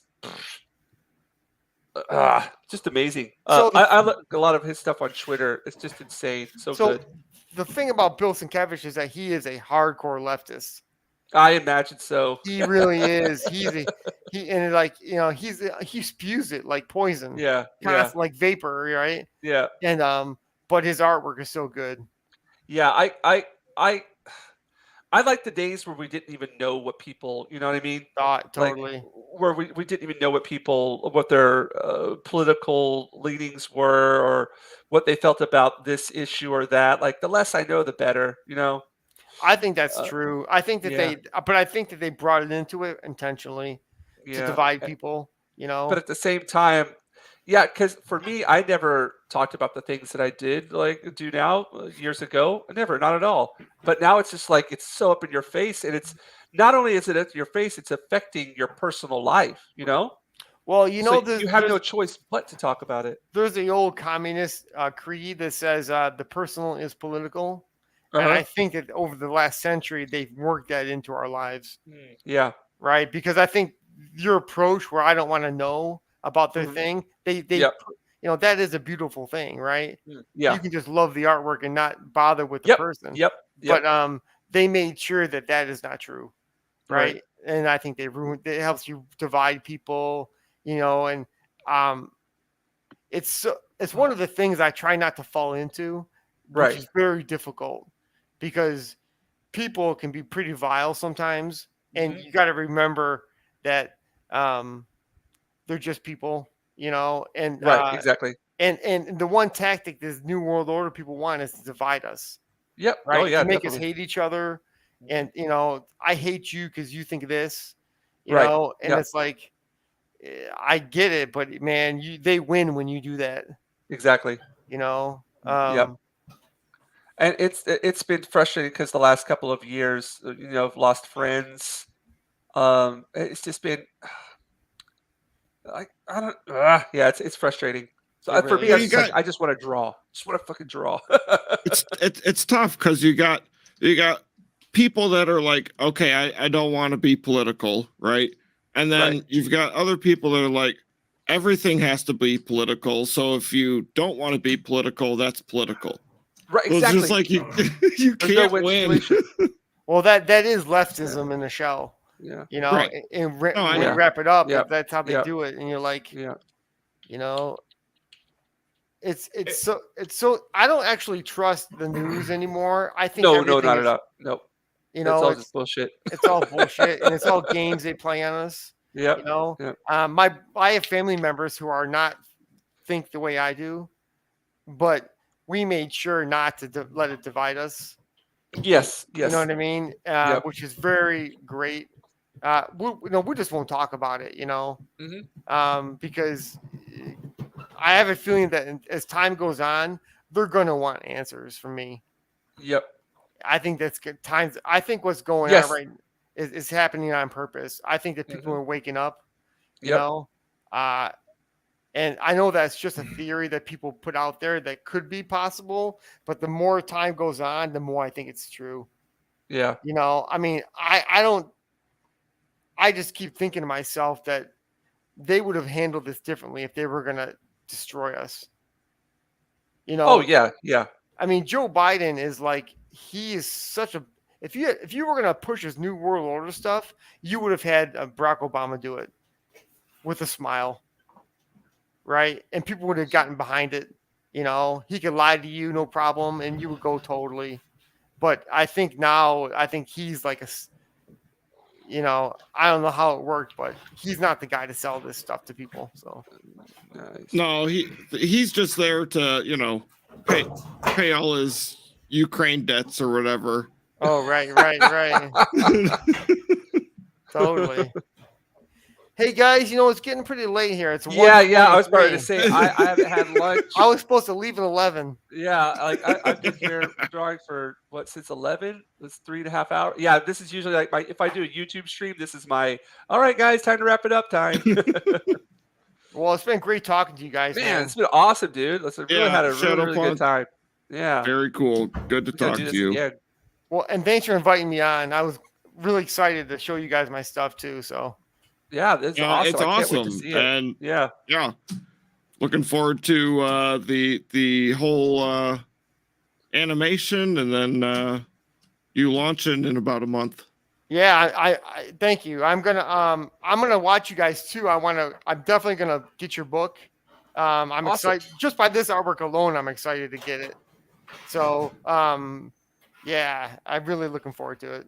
awesome, man. I appreciate it. Same here. I can't wait to be able to see the final product. And I'm already like I said, I saw it. I was like, wow, this is good. This is I want to help this guy out. This is awesome. Awesome. Well, thanks, guys. Yeah. No problem. Thank you. Thank Happy Have a to good have one. you. All right. Yep, Have a you good too. one. Bye. Take it easy. All right.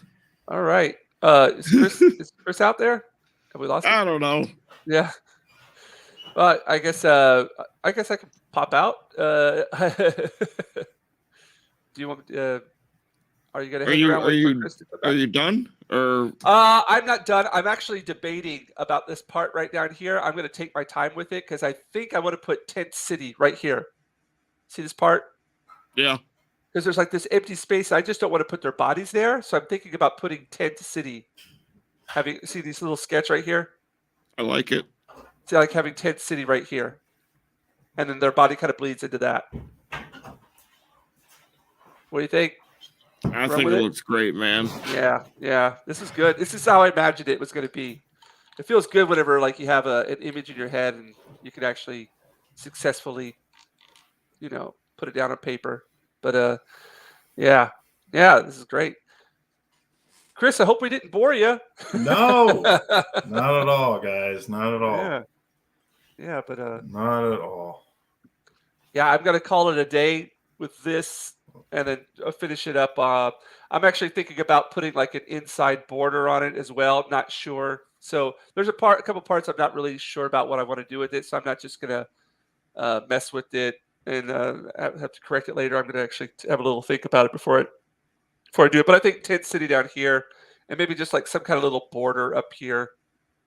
Would be Yeah, I nice. see it. Yeah, I see it. yeah, Quick. cool. Wow. That was quick. Yeah, dude. Man. Yeah, you could do that in Detail. 3.5 hours. Oh my Yeah. gosh. It gets the trick apart. Oh, sorry. The my brain's fried right now. Yeah. Yeah. All right. Well, dude. yeah. Let's. I'm ready. Are you gonna do a little thing afterwards, Tom, or are you just gonna I don't know. kick it in the butt? I Yeah, don't know. I think I'm I gonna might head off. talk to Chris for a little bit. All right. Just since I'm we didn't gonna really hop get to off talk. then. So Yeah. I'm gonna hop off then, and I'm gonna go grab me some lunch, all and right. work on some other stuff too. Cool. It was good to meet you, Chris. Yeah, man. Hope You we get to hang too. out again. Yeah. Yeah. Yeah. I'll I'm draw some subscribed. more. I think I'm subscribed. Yeah, I'm subscribed to your channel. Oh yeah. If you guys want to subscribe to it, it's the Jinja Ninja. Oh yeah. Also, if you're interested, anybody out there listening, I don't know if there's anybody out there. I'm trying to. I haven't looked at this chat at all. Like I haven't been able to look at anything. But I'm trying low to. spec. We had one viewer, and it was low spec Linux laptop, and they were here for you. Oh really? There Yep. we go. Oh, you know. Well, I mean, I think this was a really Nothing great from stream, me. and if people can come back and listen to it, I think they'd enjoy it. But yeah, Really. yeah. But yeah. So thanks Cool, for dude. hopping on by, and follow me on Instagram, YouTube, Twitter, all that great stuff. And Yeah, yeah, there you until go. next time. All right. All See right. you guys later. See you, dude. All right, man. Peace out. Bye bye. Oh, do this. Sorry. Kicking him out. There he is. There he is. Get him out of here. Yeah. What's up, buddy? How you doing, man? Nah, I'm how am I doing? Not bad. There you go. That's what I was gonna say. Yeah, I'm doing well, man. I'm doing okay. That's good. Yeah. You're over 900 subscribers. You're getting close to that 1,000. Yeah, we're getting up there, man. Kinda, yeah. 908, I think. 908. So What is this? so what do you got coming up? What are you working on? Working on the next video, which is another Try Not to Laugh Bob Menery. I don't know if you watched a couple of those. Yeah, a couple. I always get goofy when I say his name. I don't know because it's so silly. But yeah, go ahead. No, I was just gonna say, you know what? There was this and again, I don't know if this applies to you or the stuff you do, Yeah, but yeah. someone like this week was like basically denied their second time to be like a partner, a YouTube really? partner. Yeah. What they were doing is just like they were like just reading books, basically turning them into like audiobooks. Okay. And YouTube was like, you're just like reusing other people's like content kind of thing. So Yeah.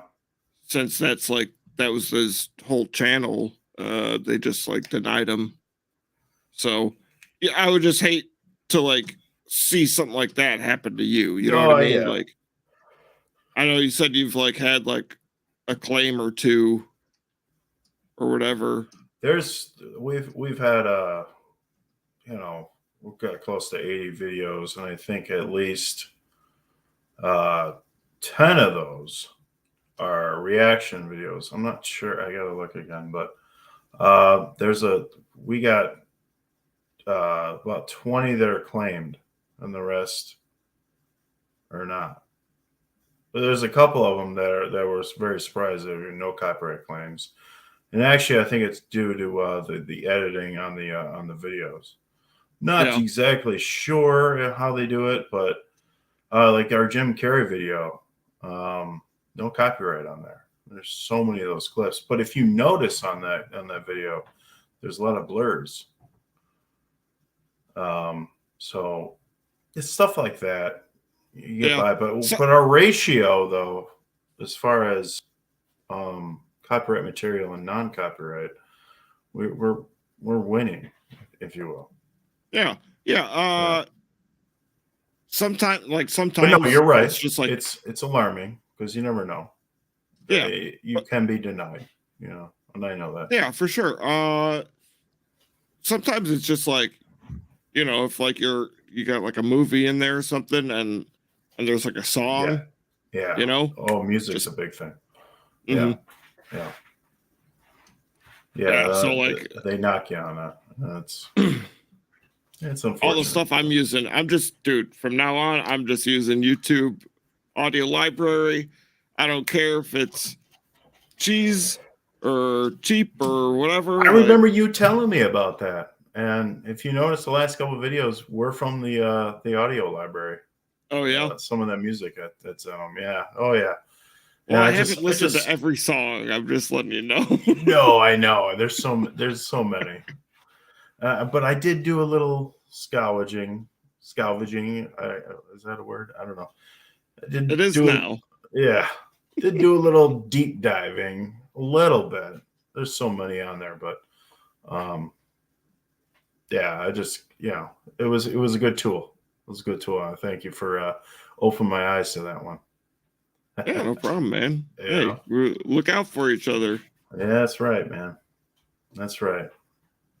I was a little upset that you well, I know I talked to you about this before. I was a little upset you deleted the other channel. But I'm glad you're doing this right now. And I'll tell you, it's paying off. It's shaping up to look like a good product here. Well, thank you. You're welcome. Yeah, I mean, so with that one, the other channel, it's like I wanted to write this thing, right? Yeah. And anytime that I spent like writing a script, for one, I hate talking. Two, I hate reading. So to put both of those fuckers together. And you know what? Mad respect, man. Mad respect. Because I was watching some of those videos. Moana, Adam Sandler. And I'm thinking, man, this guy's doing a narrative thing. Like he's like reading. You know, he's like, like I hear you though. Okay. I dug it. So like, I thought it was great, but well, thank you. Mad respect. Yeah, It's a lot of work though. Yeah, it is. Yeah, and then so like I was learning how to like write, like an essay. I mean, you're basically writing an essay, and then you got to read that essay, and you got to like record it. But then if the recording isn't good, you got to re-record it. Yeah. Then you got to edit it. Yeah. So I was just like, add graphics, add all the cool stuff, do this, Yeah. do this, do that. Yeah. Yep. So basically, well, I mean, not only that, but it's like, okay, one of those, I was learning. So one of those videos was taking me like a month, essentially. Yeah. And I was getting like no views, no traction, no nothing. I mean, granted, like I was very outdated, nothing that could have gone viral, basically. Sure. But like those are just the ideas that I had, so I was just like, I'm not going to talk about something I'm not passionate about, so I'd rather just put something out there, Yeah. No, I respect that. Like when I was watching, I was like, this is great. And then you stopped and I was like, come on, man. I was ready for something. Man. I was ready for something more. And then now you got RogerRider and you got the Rogers Roundup, and this is great. And I thank you so much for having me on the show here. Hey, no problem, buddy. I appreciate that. I'll be back maybe next week, I don't know. Very cool. It's up to you. Are you leaving me? I am not leaving. I am not leaving you. I just wanted to say thanks, man. Yeah, no problem. Yeah. I'm glad you're here. We have known each other for like 30 damn years, dude. Second grade, man. Second grade, I think. Second grade. 1992 or something. So I've talked with that like Shadowpunk dude on like Yeah, on Twitter a little. very talkative man. Yeah, Very cool dude. I subscribed to him actually. I know you probably saw it when he logged off, but I mean, it doesn't look like he's doing much to his like YouTube page. yeah, It doesn't look like he's trying to build that up. No, Is what I'm saying. no, but he's got some good work though. Very, For very sure. good work. And I asked him that question about Blender, and it's funny. And I didn't want to say anything. Well, it's not like I didn't want to say anything, but I actually downloaded Blender today or the other day, and Yeah. actually started kind of messing with it a little bit. And I'll tell you, that's some good artwork. Didn't he say he was using Mudbox? He was or using something? Mudbox. He was using other stuff. He used Blender for certain things. But I just started like messing around with Blender. I said, I even asked myself the other day when I downloaded it, I said, am I really going to download this? Like, I could probably use it for like logo animations, maybe something, intros and stuff like that. And that's mainly the reason.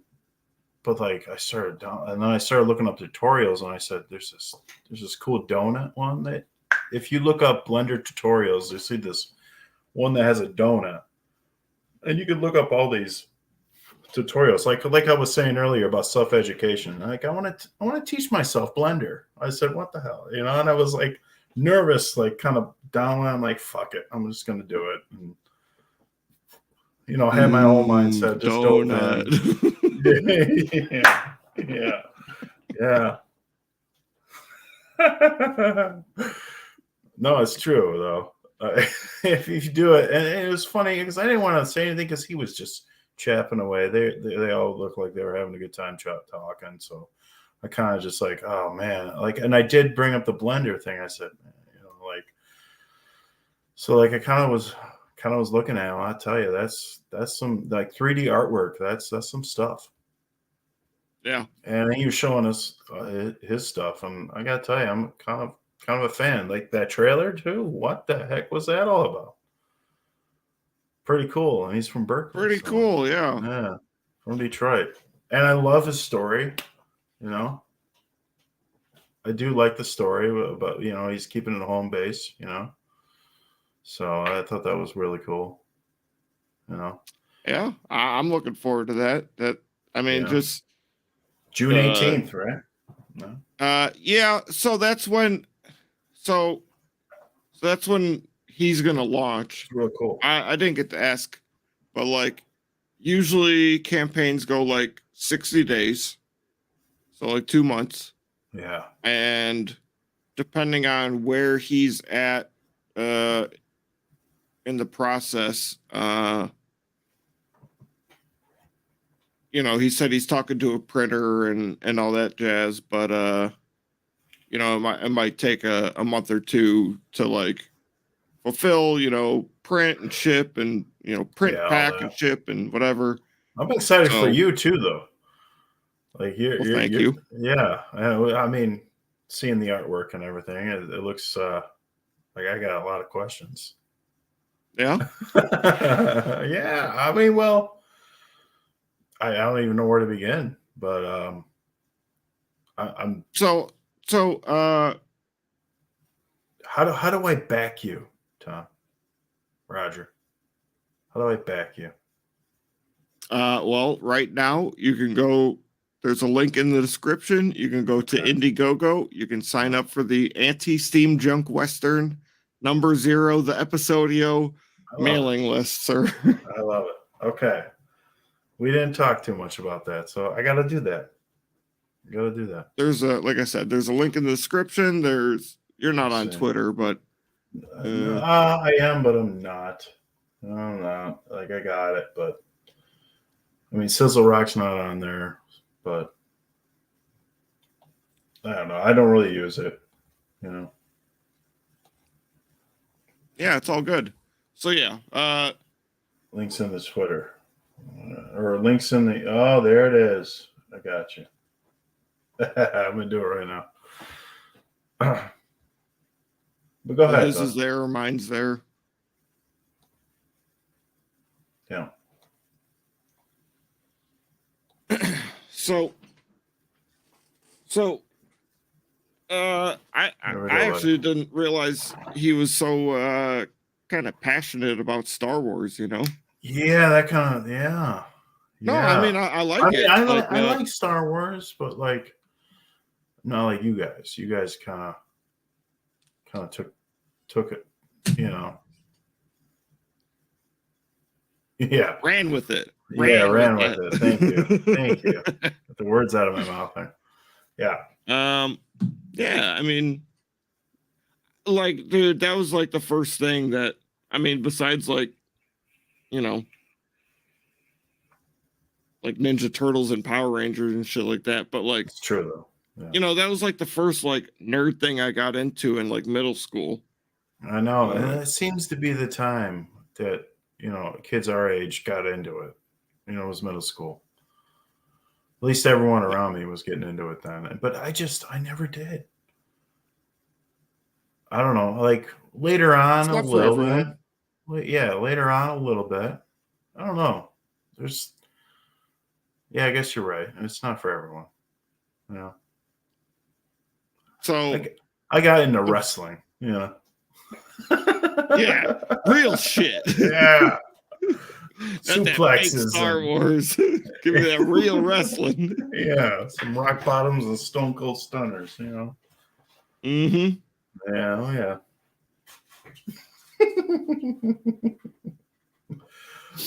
Oh man. So like so here I'll try and kind of pitch it to you. And I from hearing me talk to him earlier, maybe you can kind of see where I'm going with this a little bit. As far as, you know, Star Wars and what I think they should have done. Yeah. So what I'm gonna do is the name is first off, here, let me ask you a question. When you see the name, Tell me what I think. Tell me what I think first thing. What do you think? First thing. Yeah. Okay, you're gonna show me a name? All right. The name of the book. Ante Steam Junk Western. Okay. What's the word? Anti?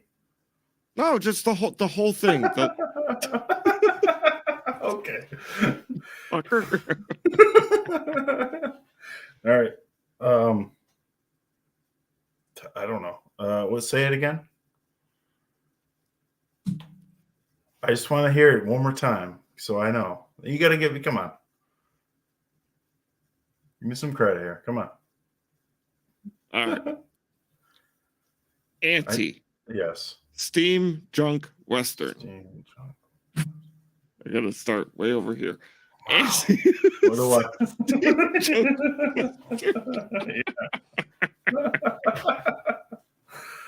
What do I think when first thing that comes to mind?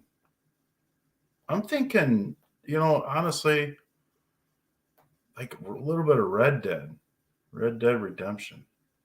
Okay.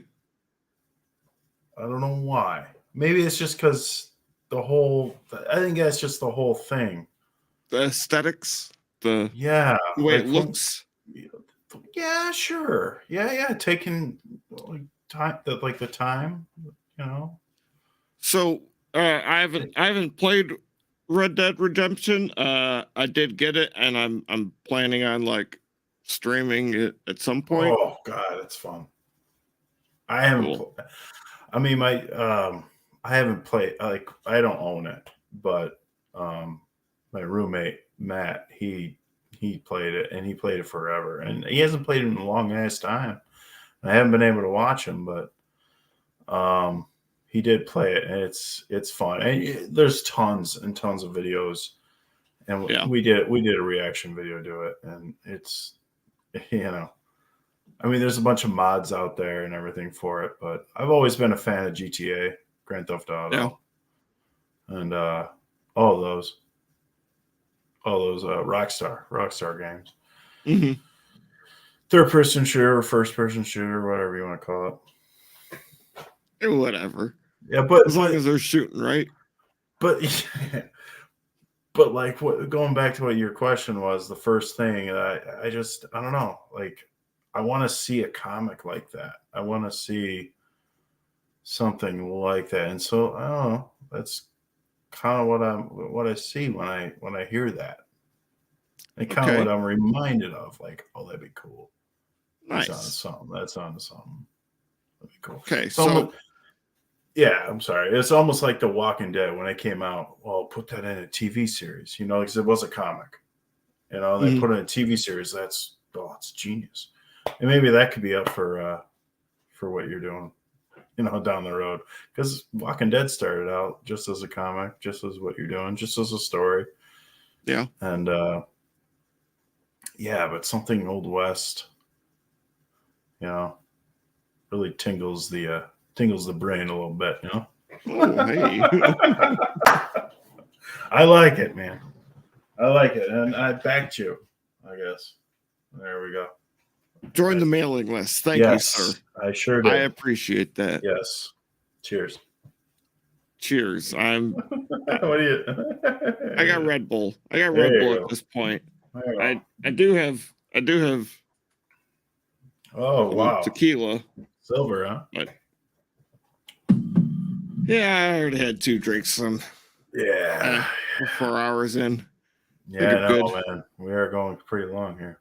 It's a good time though, man. I got all the time in the world. Oh baby. So Yeah, here, I'll try and kind of give you a nutshell, right? Yeah.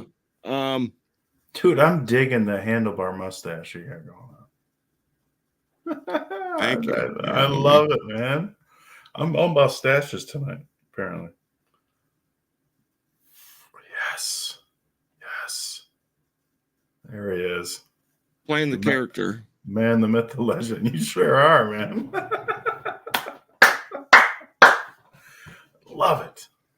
I'm digging it, man. Good job. It's still unfortunate because like I'm definitely not comfortable like in this setting. You saw that basically those two were just talking for like 2 hours and we were just kind of like, what's up? Yeah. Up? Yeah. So kind of taking charge of that. And I mean, like again, I don't want to be like, no, you have to stop talking. Like, you want to step on any boundaries or just. I get it. Yeah. So whatever. I mean, let them go. I don't care. Yeah. So yeah. Unfortunately, like you let me go. I am not RogerRider. Okay, there it is. I am Tom. You are Tom. I am Chris. As sad as it is, yep. I love it, dude. You're Roger, man. You're Roger to me, man.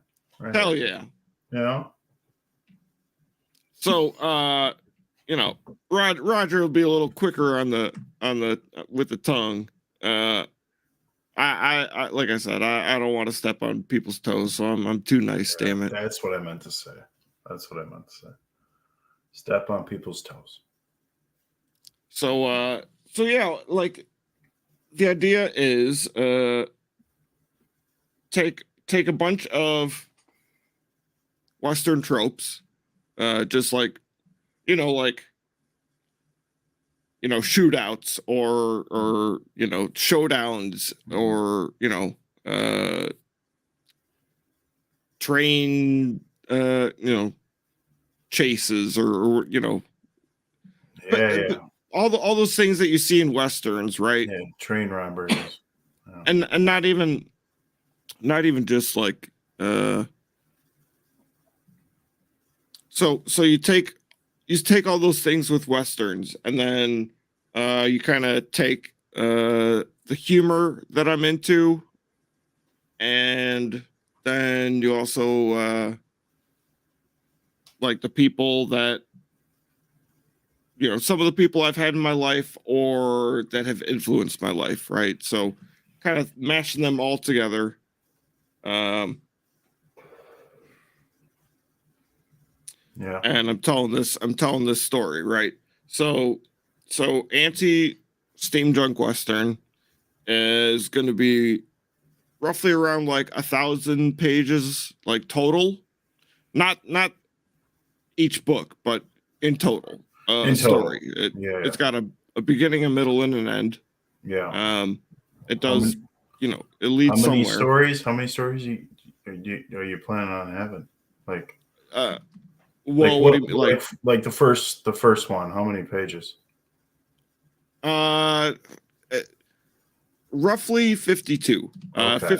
So there's supposed to be like we're gonna see when he gets more artwork done, but Yeah. I've got like this like 5-page, and these are comic books, so they're not like it's not like a book. Yeah. 5 pages of writing, but 5 pages of comic book writing. Yeah. As like an opening narration, Mhm.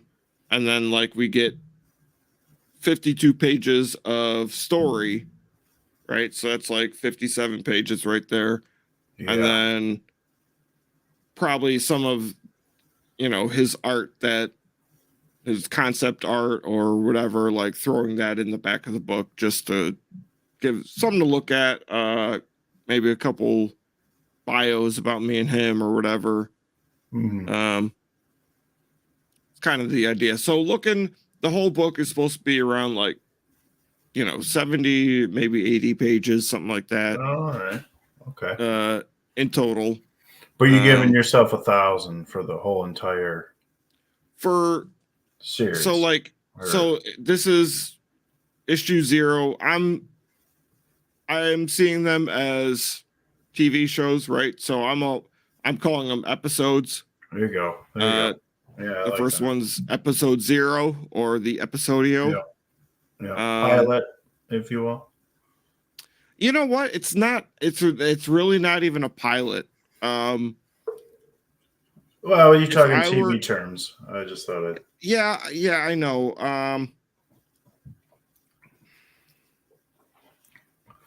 Because so here, the reason I'm calling it, I'm going to tell you, the reason I'm calling it episode 0 is because Roger's not in the first book. He's my main character, right? Yeah. But he's not in the first book.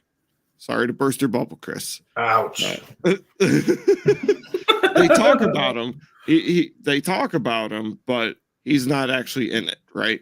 Right. So, and you told me that. You warned me about that. You're like, hey, settle down. Don't get your chaps up to it. We'll get there.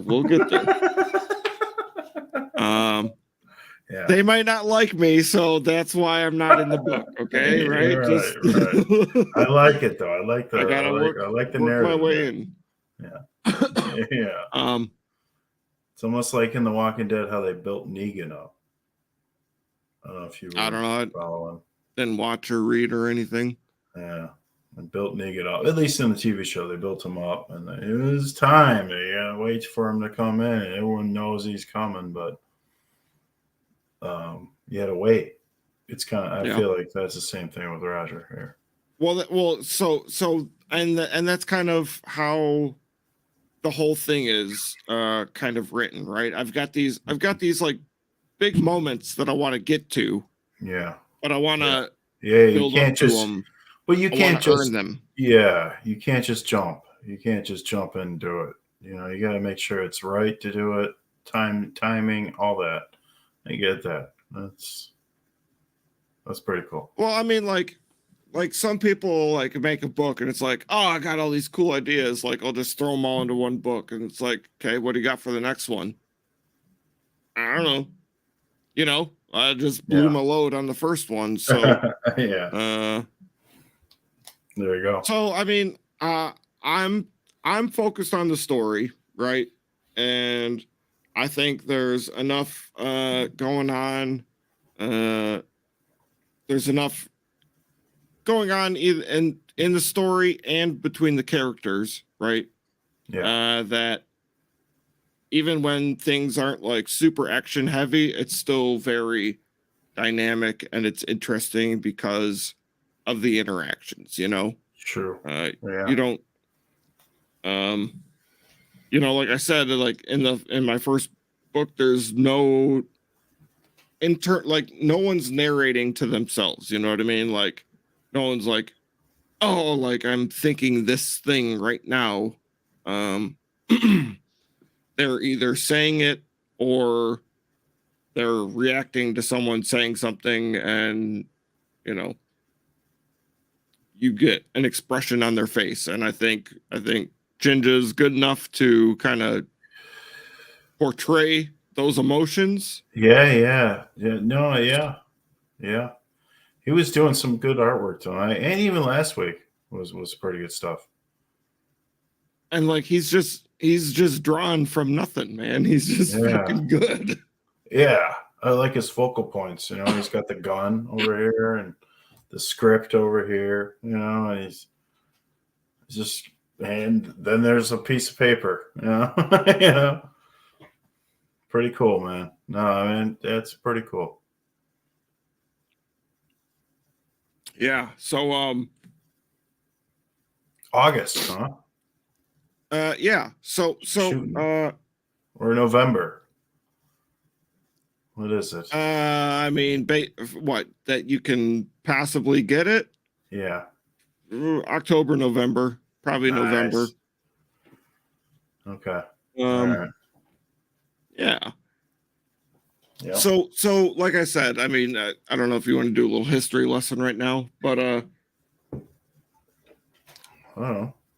let's see. The Civil War was like 1862 to 1865, Yeah. something like that. Yeah.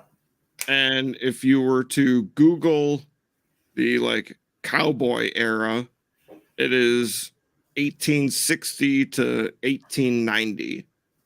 Yeah. So you have an overlap there, right? You got 20 more and years. you see it in, and you see it in some westerns, you know, like, you know, you'll have the old Union people or you know, in like Mask of Zorro, you know, like that's kind of a western. Okay. He's fighting dude from the Union or something like that, some Confederate dude or something. So so kind of taking events in like American history or just history in general, but like recontextualizing them, right? Everything gets thrown into this blender. Excuse me. And then so like if I like steal a joke, right? No. Either the setup will be different or the payoff will be different, or there'll just be like a different context, right? Just to everything. So I'm using, you know, Union imagery, I'm using cowboy imagery, I'm using you know, everyone's gonna have like their own kind of humor, right? I think that was me. Yeah, on my end. Did you hear that? Yeah. I got a furnace next to me over here. Sounded like it was right here. Yeah, you know, I'm in the Who basement. put a furnace in my room? I'm in the boiler room, as mankind would say. This is my little like office, my little area. I love it. But go ahead. I digress. Yeah, no, just Yeah. so like so here, like not this first book, but like the next book, like it's gonna start off with, I mean, not like start off, but towards the beginning there's gonna be like a joke that was in Airplane, but recontextualized to fit this story, right? To fit these characters. And here's the thing. So Roger's gonna kind of be like like a Bugs Bunny / Deadpool kind of like fourth wall breaking, you know, where they kind of talk to the camera, but he's not gonna sit like he's not gonna stop and talk to the camera, right? Right. Like everyone around him is playing it like super serious, right? But he's kind of a joker, and he'll make jokes that will make more sense to the audience, but they still fit into the story. You know what I mean? Right. So like, keep ripping them. The barking spiders in the That's boiler right. room. That's right. They're all over. What did they eat tonight? Pizza.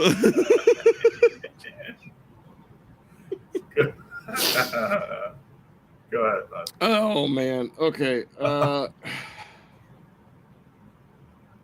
want to lose you off track. It's all good. It's all good. I'm always off track. Off the rails.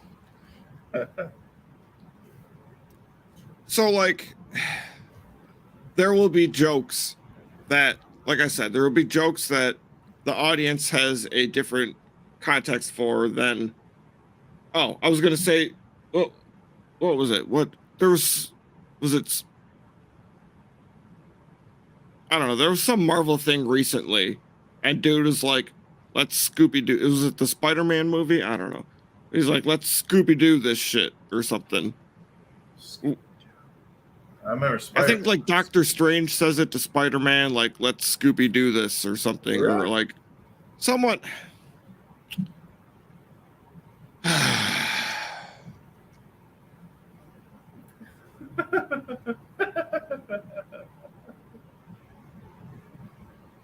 I don't remember. I remember Spider-Man. The new one with Doctor Strange. Please Scooby Doo this crap. I don't remember Scooby-Doo though. You're talking about No Way Home? That sounds a little bit more. I think it was that. I don't remember no Scooby-Doo stuff. Well, no, he just said it. He's like, "Let's I know. Scooby Doo this." Was it Scooby-Doo? Yeah. Are you messing with me? Am I messing with myself? Jeez. I just don't remember Scooby-Doo. That term. All right, here we're gonna try this. We're doing this. Oh wait, I didn't hit that thing. Okay, I don't know how it's gonna work. I don't know. Is that sharing?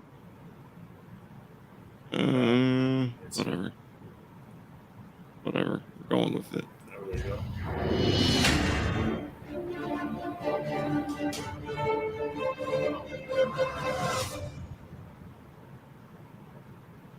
You see, like that, Can you hear that it? intro? Can you hear this? So Yeah. Okay. Yeah. Hold on, though. Keep it paused. That intro, like you could do that stuff in Blender. Like that intro. Oh, okay. Like Yeah. that's kind of like why I felt like downloading it, and you know, there's so much other stuff, obviously, with that thing. But go ahead. I just wanted to shoot that. That's probably what it was done. Though. It could have been After Effects too. how Yeah. do you know you were made of magic? Because my Nana says that we have it in our family, and sometimes I get these tinglings in my hands. Doctor.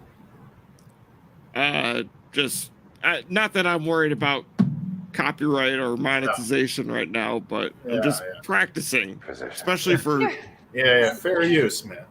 I'm so sorry for dragging you into this. You Scooby-Doo just gotta help me Marvel find these shit. You don't have to So apologize. I'm looking okay? for You got us a second shot. Doctor Strange. How did the bad guys? He was just there, You screwed up a spell trying to get you into college. right there. Wait, what? I You thought did it it was with the MIT magic? lady said. No, that was after. Let's just focus on the good news, okay? No, let's just focus on the bad news. As of now, you have detected 0 multiversal trespassers. So Versus get on your phones, scour the internet, and Scooby-Doo this. No, you said the thing. Oh, he said it. Oh my god! Okay, it's Scooby Doo. So like that hasn't like I mean, sure, they are like trying to figure out a mystery right now, I Yeah. guess. Mystery But Machine. like but that is just so like shoehorned in. Like it doesn't fit. They're just like, I got nothing. Say Scooby Doo. It'll be great. You know, you're right. You're right. No, the dialogue there. Is that what you meant? Yeah. Yeah. Yeah. I mean, just like that joke. Like, I mean, I think What that's if he supposed to put be a in joke. Sherlock Holmes? Would that work better?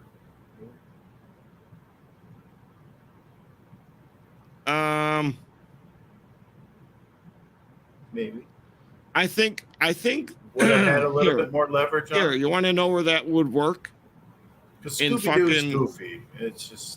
It's cartoony, obviously. But Sherlock Holmes is an actual, story. Oh, you're saying if you said like Sherlock Holmes, like Yeah, no shit, instead- no like no shit instead. Sherlock kind of thing. Kind of like that, yeah.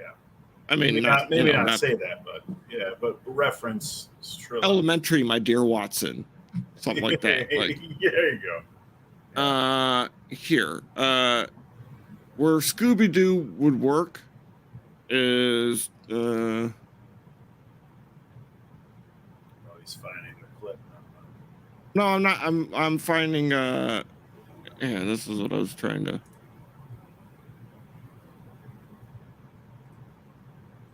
I guess I can just do that. Whatever. The Secret Lighters, the League of Super Pets, where they're already dogs, and so you have like, okay, so like Bat Dog would be like a detective or something. So like Crypto, the super dog, could be like, yeah, okay, Scooby Doo, like, go solve that mystery, you fucking dork. It would work. You know what I mean? Like, Yeah. that makes sense. Yeah. That makes sense because they are dogs. Dogs. Yes. Not humans. So I don't know. That Or not Doctor that's- Strange's. Yeah. so that's kind of what I mean. You know what I mean? Mhm. Yeah. Calling Calling out pretty much the writing on that. Yeah, for sure. Dude, you know what? Do it. I have not seen anything Marvel since Endgame. Not WandaVision, Loki, Captain Really? Captain and Winter Soldier, Spider-Man. Morbius. Yeah, that's Sony though. Yeah. Technically not MCU, but whatever. Oh, what's the one? Shang-Chi, Black Widow, Moon Knight. Moon Knight. Nope, I haven't seen any of these things. No. And I know they all suck. E-Rock is big on the comics more than I am, and he got me watching all of these things. Man. Like, not got me watching, but like me and him want to watch Moon Knight, and he's like, "Yeah, I want to show you Moon Knight," and we started watching Moon Knight from Disney Plus, Mhm.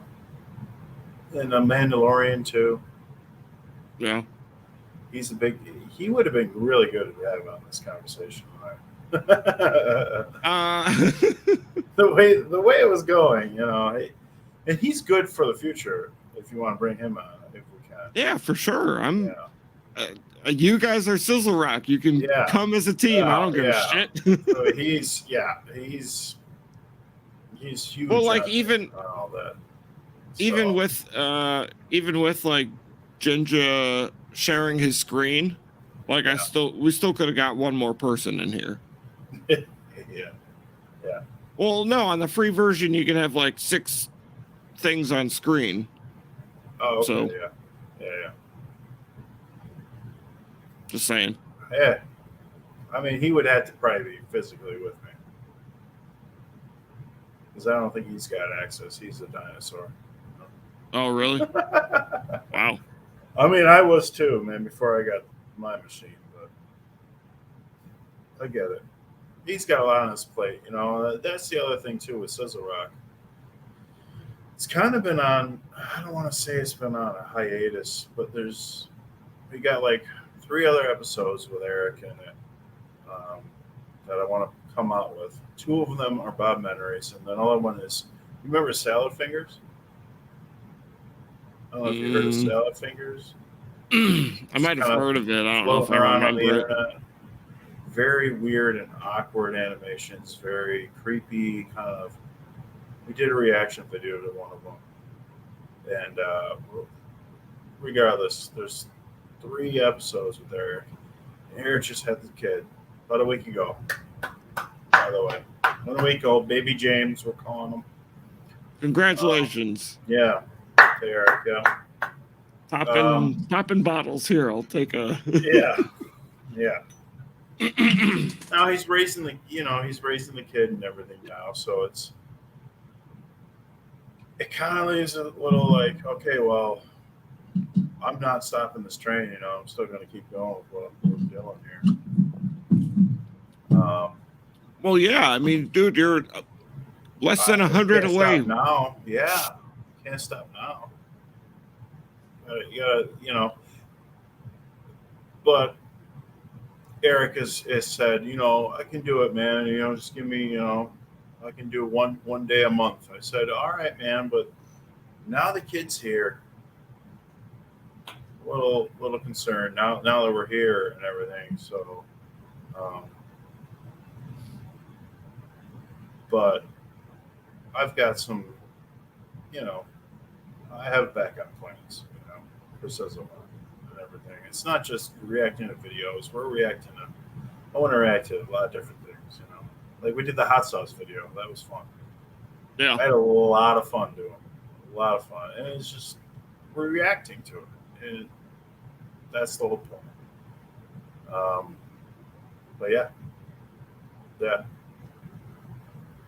Pretty much. So, I mean, with everything, and I don't want to say it's a hiatus, but it's definitely something that's in the future. I'm thinking, gotta hope Eric works out because I want him there, because we started the whole damn thing together. So want him there. Yeah, for sure. But I got the back burner up. I don't know. We'll see if I can make some good content. I don't know, but I hope. Yeah, I mean, going back in time too, man. Going back in time, man. Like, remember me and you, man, when we were on Newgrounds? I sent you something on Facebook. Yeah. No, you know what? I don't know. Donuts, I don't really go in there. Donut Land, and yeah, we went to Newgrounds and we did.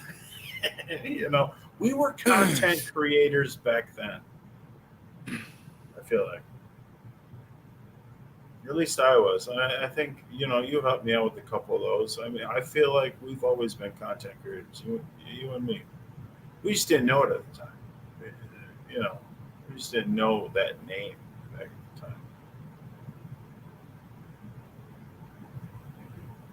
the time. No. Sorry, I was distracted. What? You're good. Here. Oh my God, are you serious? You know what? Someone was saying that like Newgrounds is like the place for like comic artists to go now. Yeah. I don't know if that's true or not, but I can see it. I can see it. Yeah. Newgrounds was kind of ahead of its time, if you think about it. It was before YouTube. I remember releasing videos and releasing stuff on Newgrounds. Yeah. I remember reading this, releasing this. You got Wilson Phillips in the back. Hey, you messed up my burger!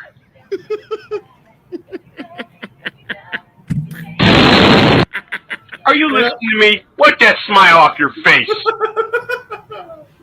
Why do you even have chili on your menu? You need to get a haircut. I'll see you at the playground at 3. Yeah. What's that about? Look at those horrible eyes. I need to get a haircut. Ah, there you are, right there.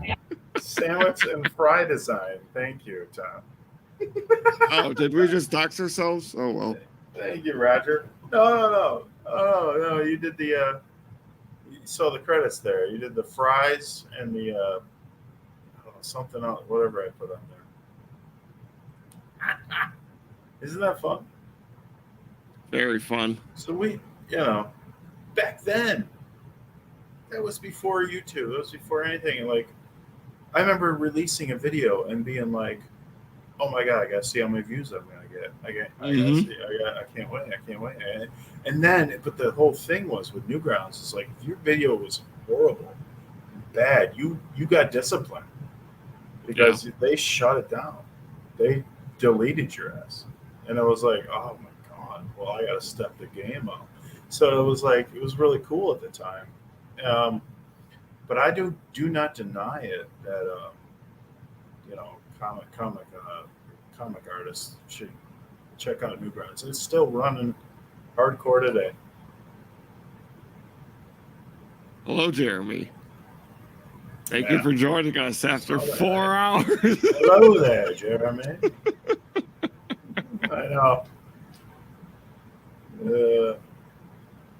But yeah, Newgrounds, man, still runs strong. Tom Fulp, big fan.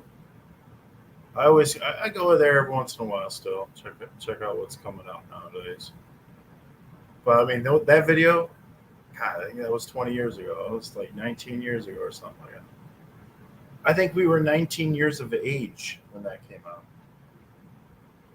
And it was 19. This is like our lifetime at that time. I gave you a wrench, Jeremy. It's all good.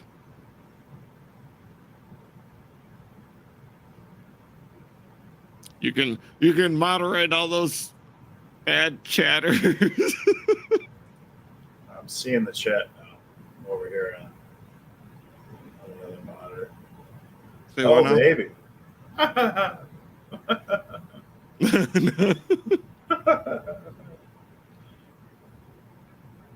Yeah, now he can repair it. Give him that wrench.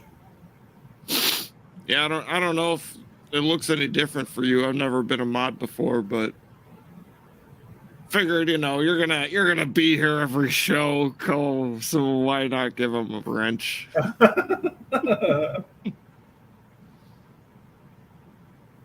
I do not know Jeremy. No, I used to live with him in Michigan and in Indiana. So he's originally from Macomb or something, Macomb County, Macomb area. But dude, you're a Detroiter, man. Me? Yeah, you. Somewhere. Yeah, there. That one. Yeah, there it is. There it is. Yeah, near dear to your heart. Love it. Right. Respect it.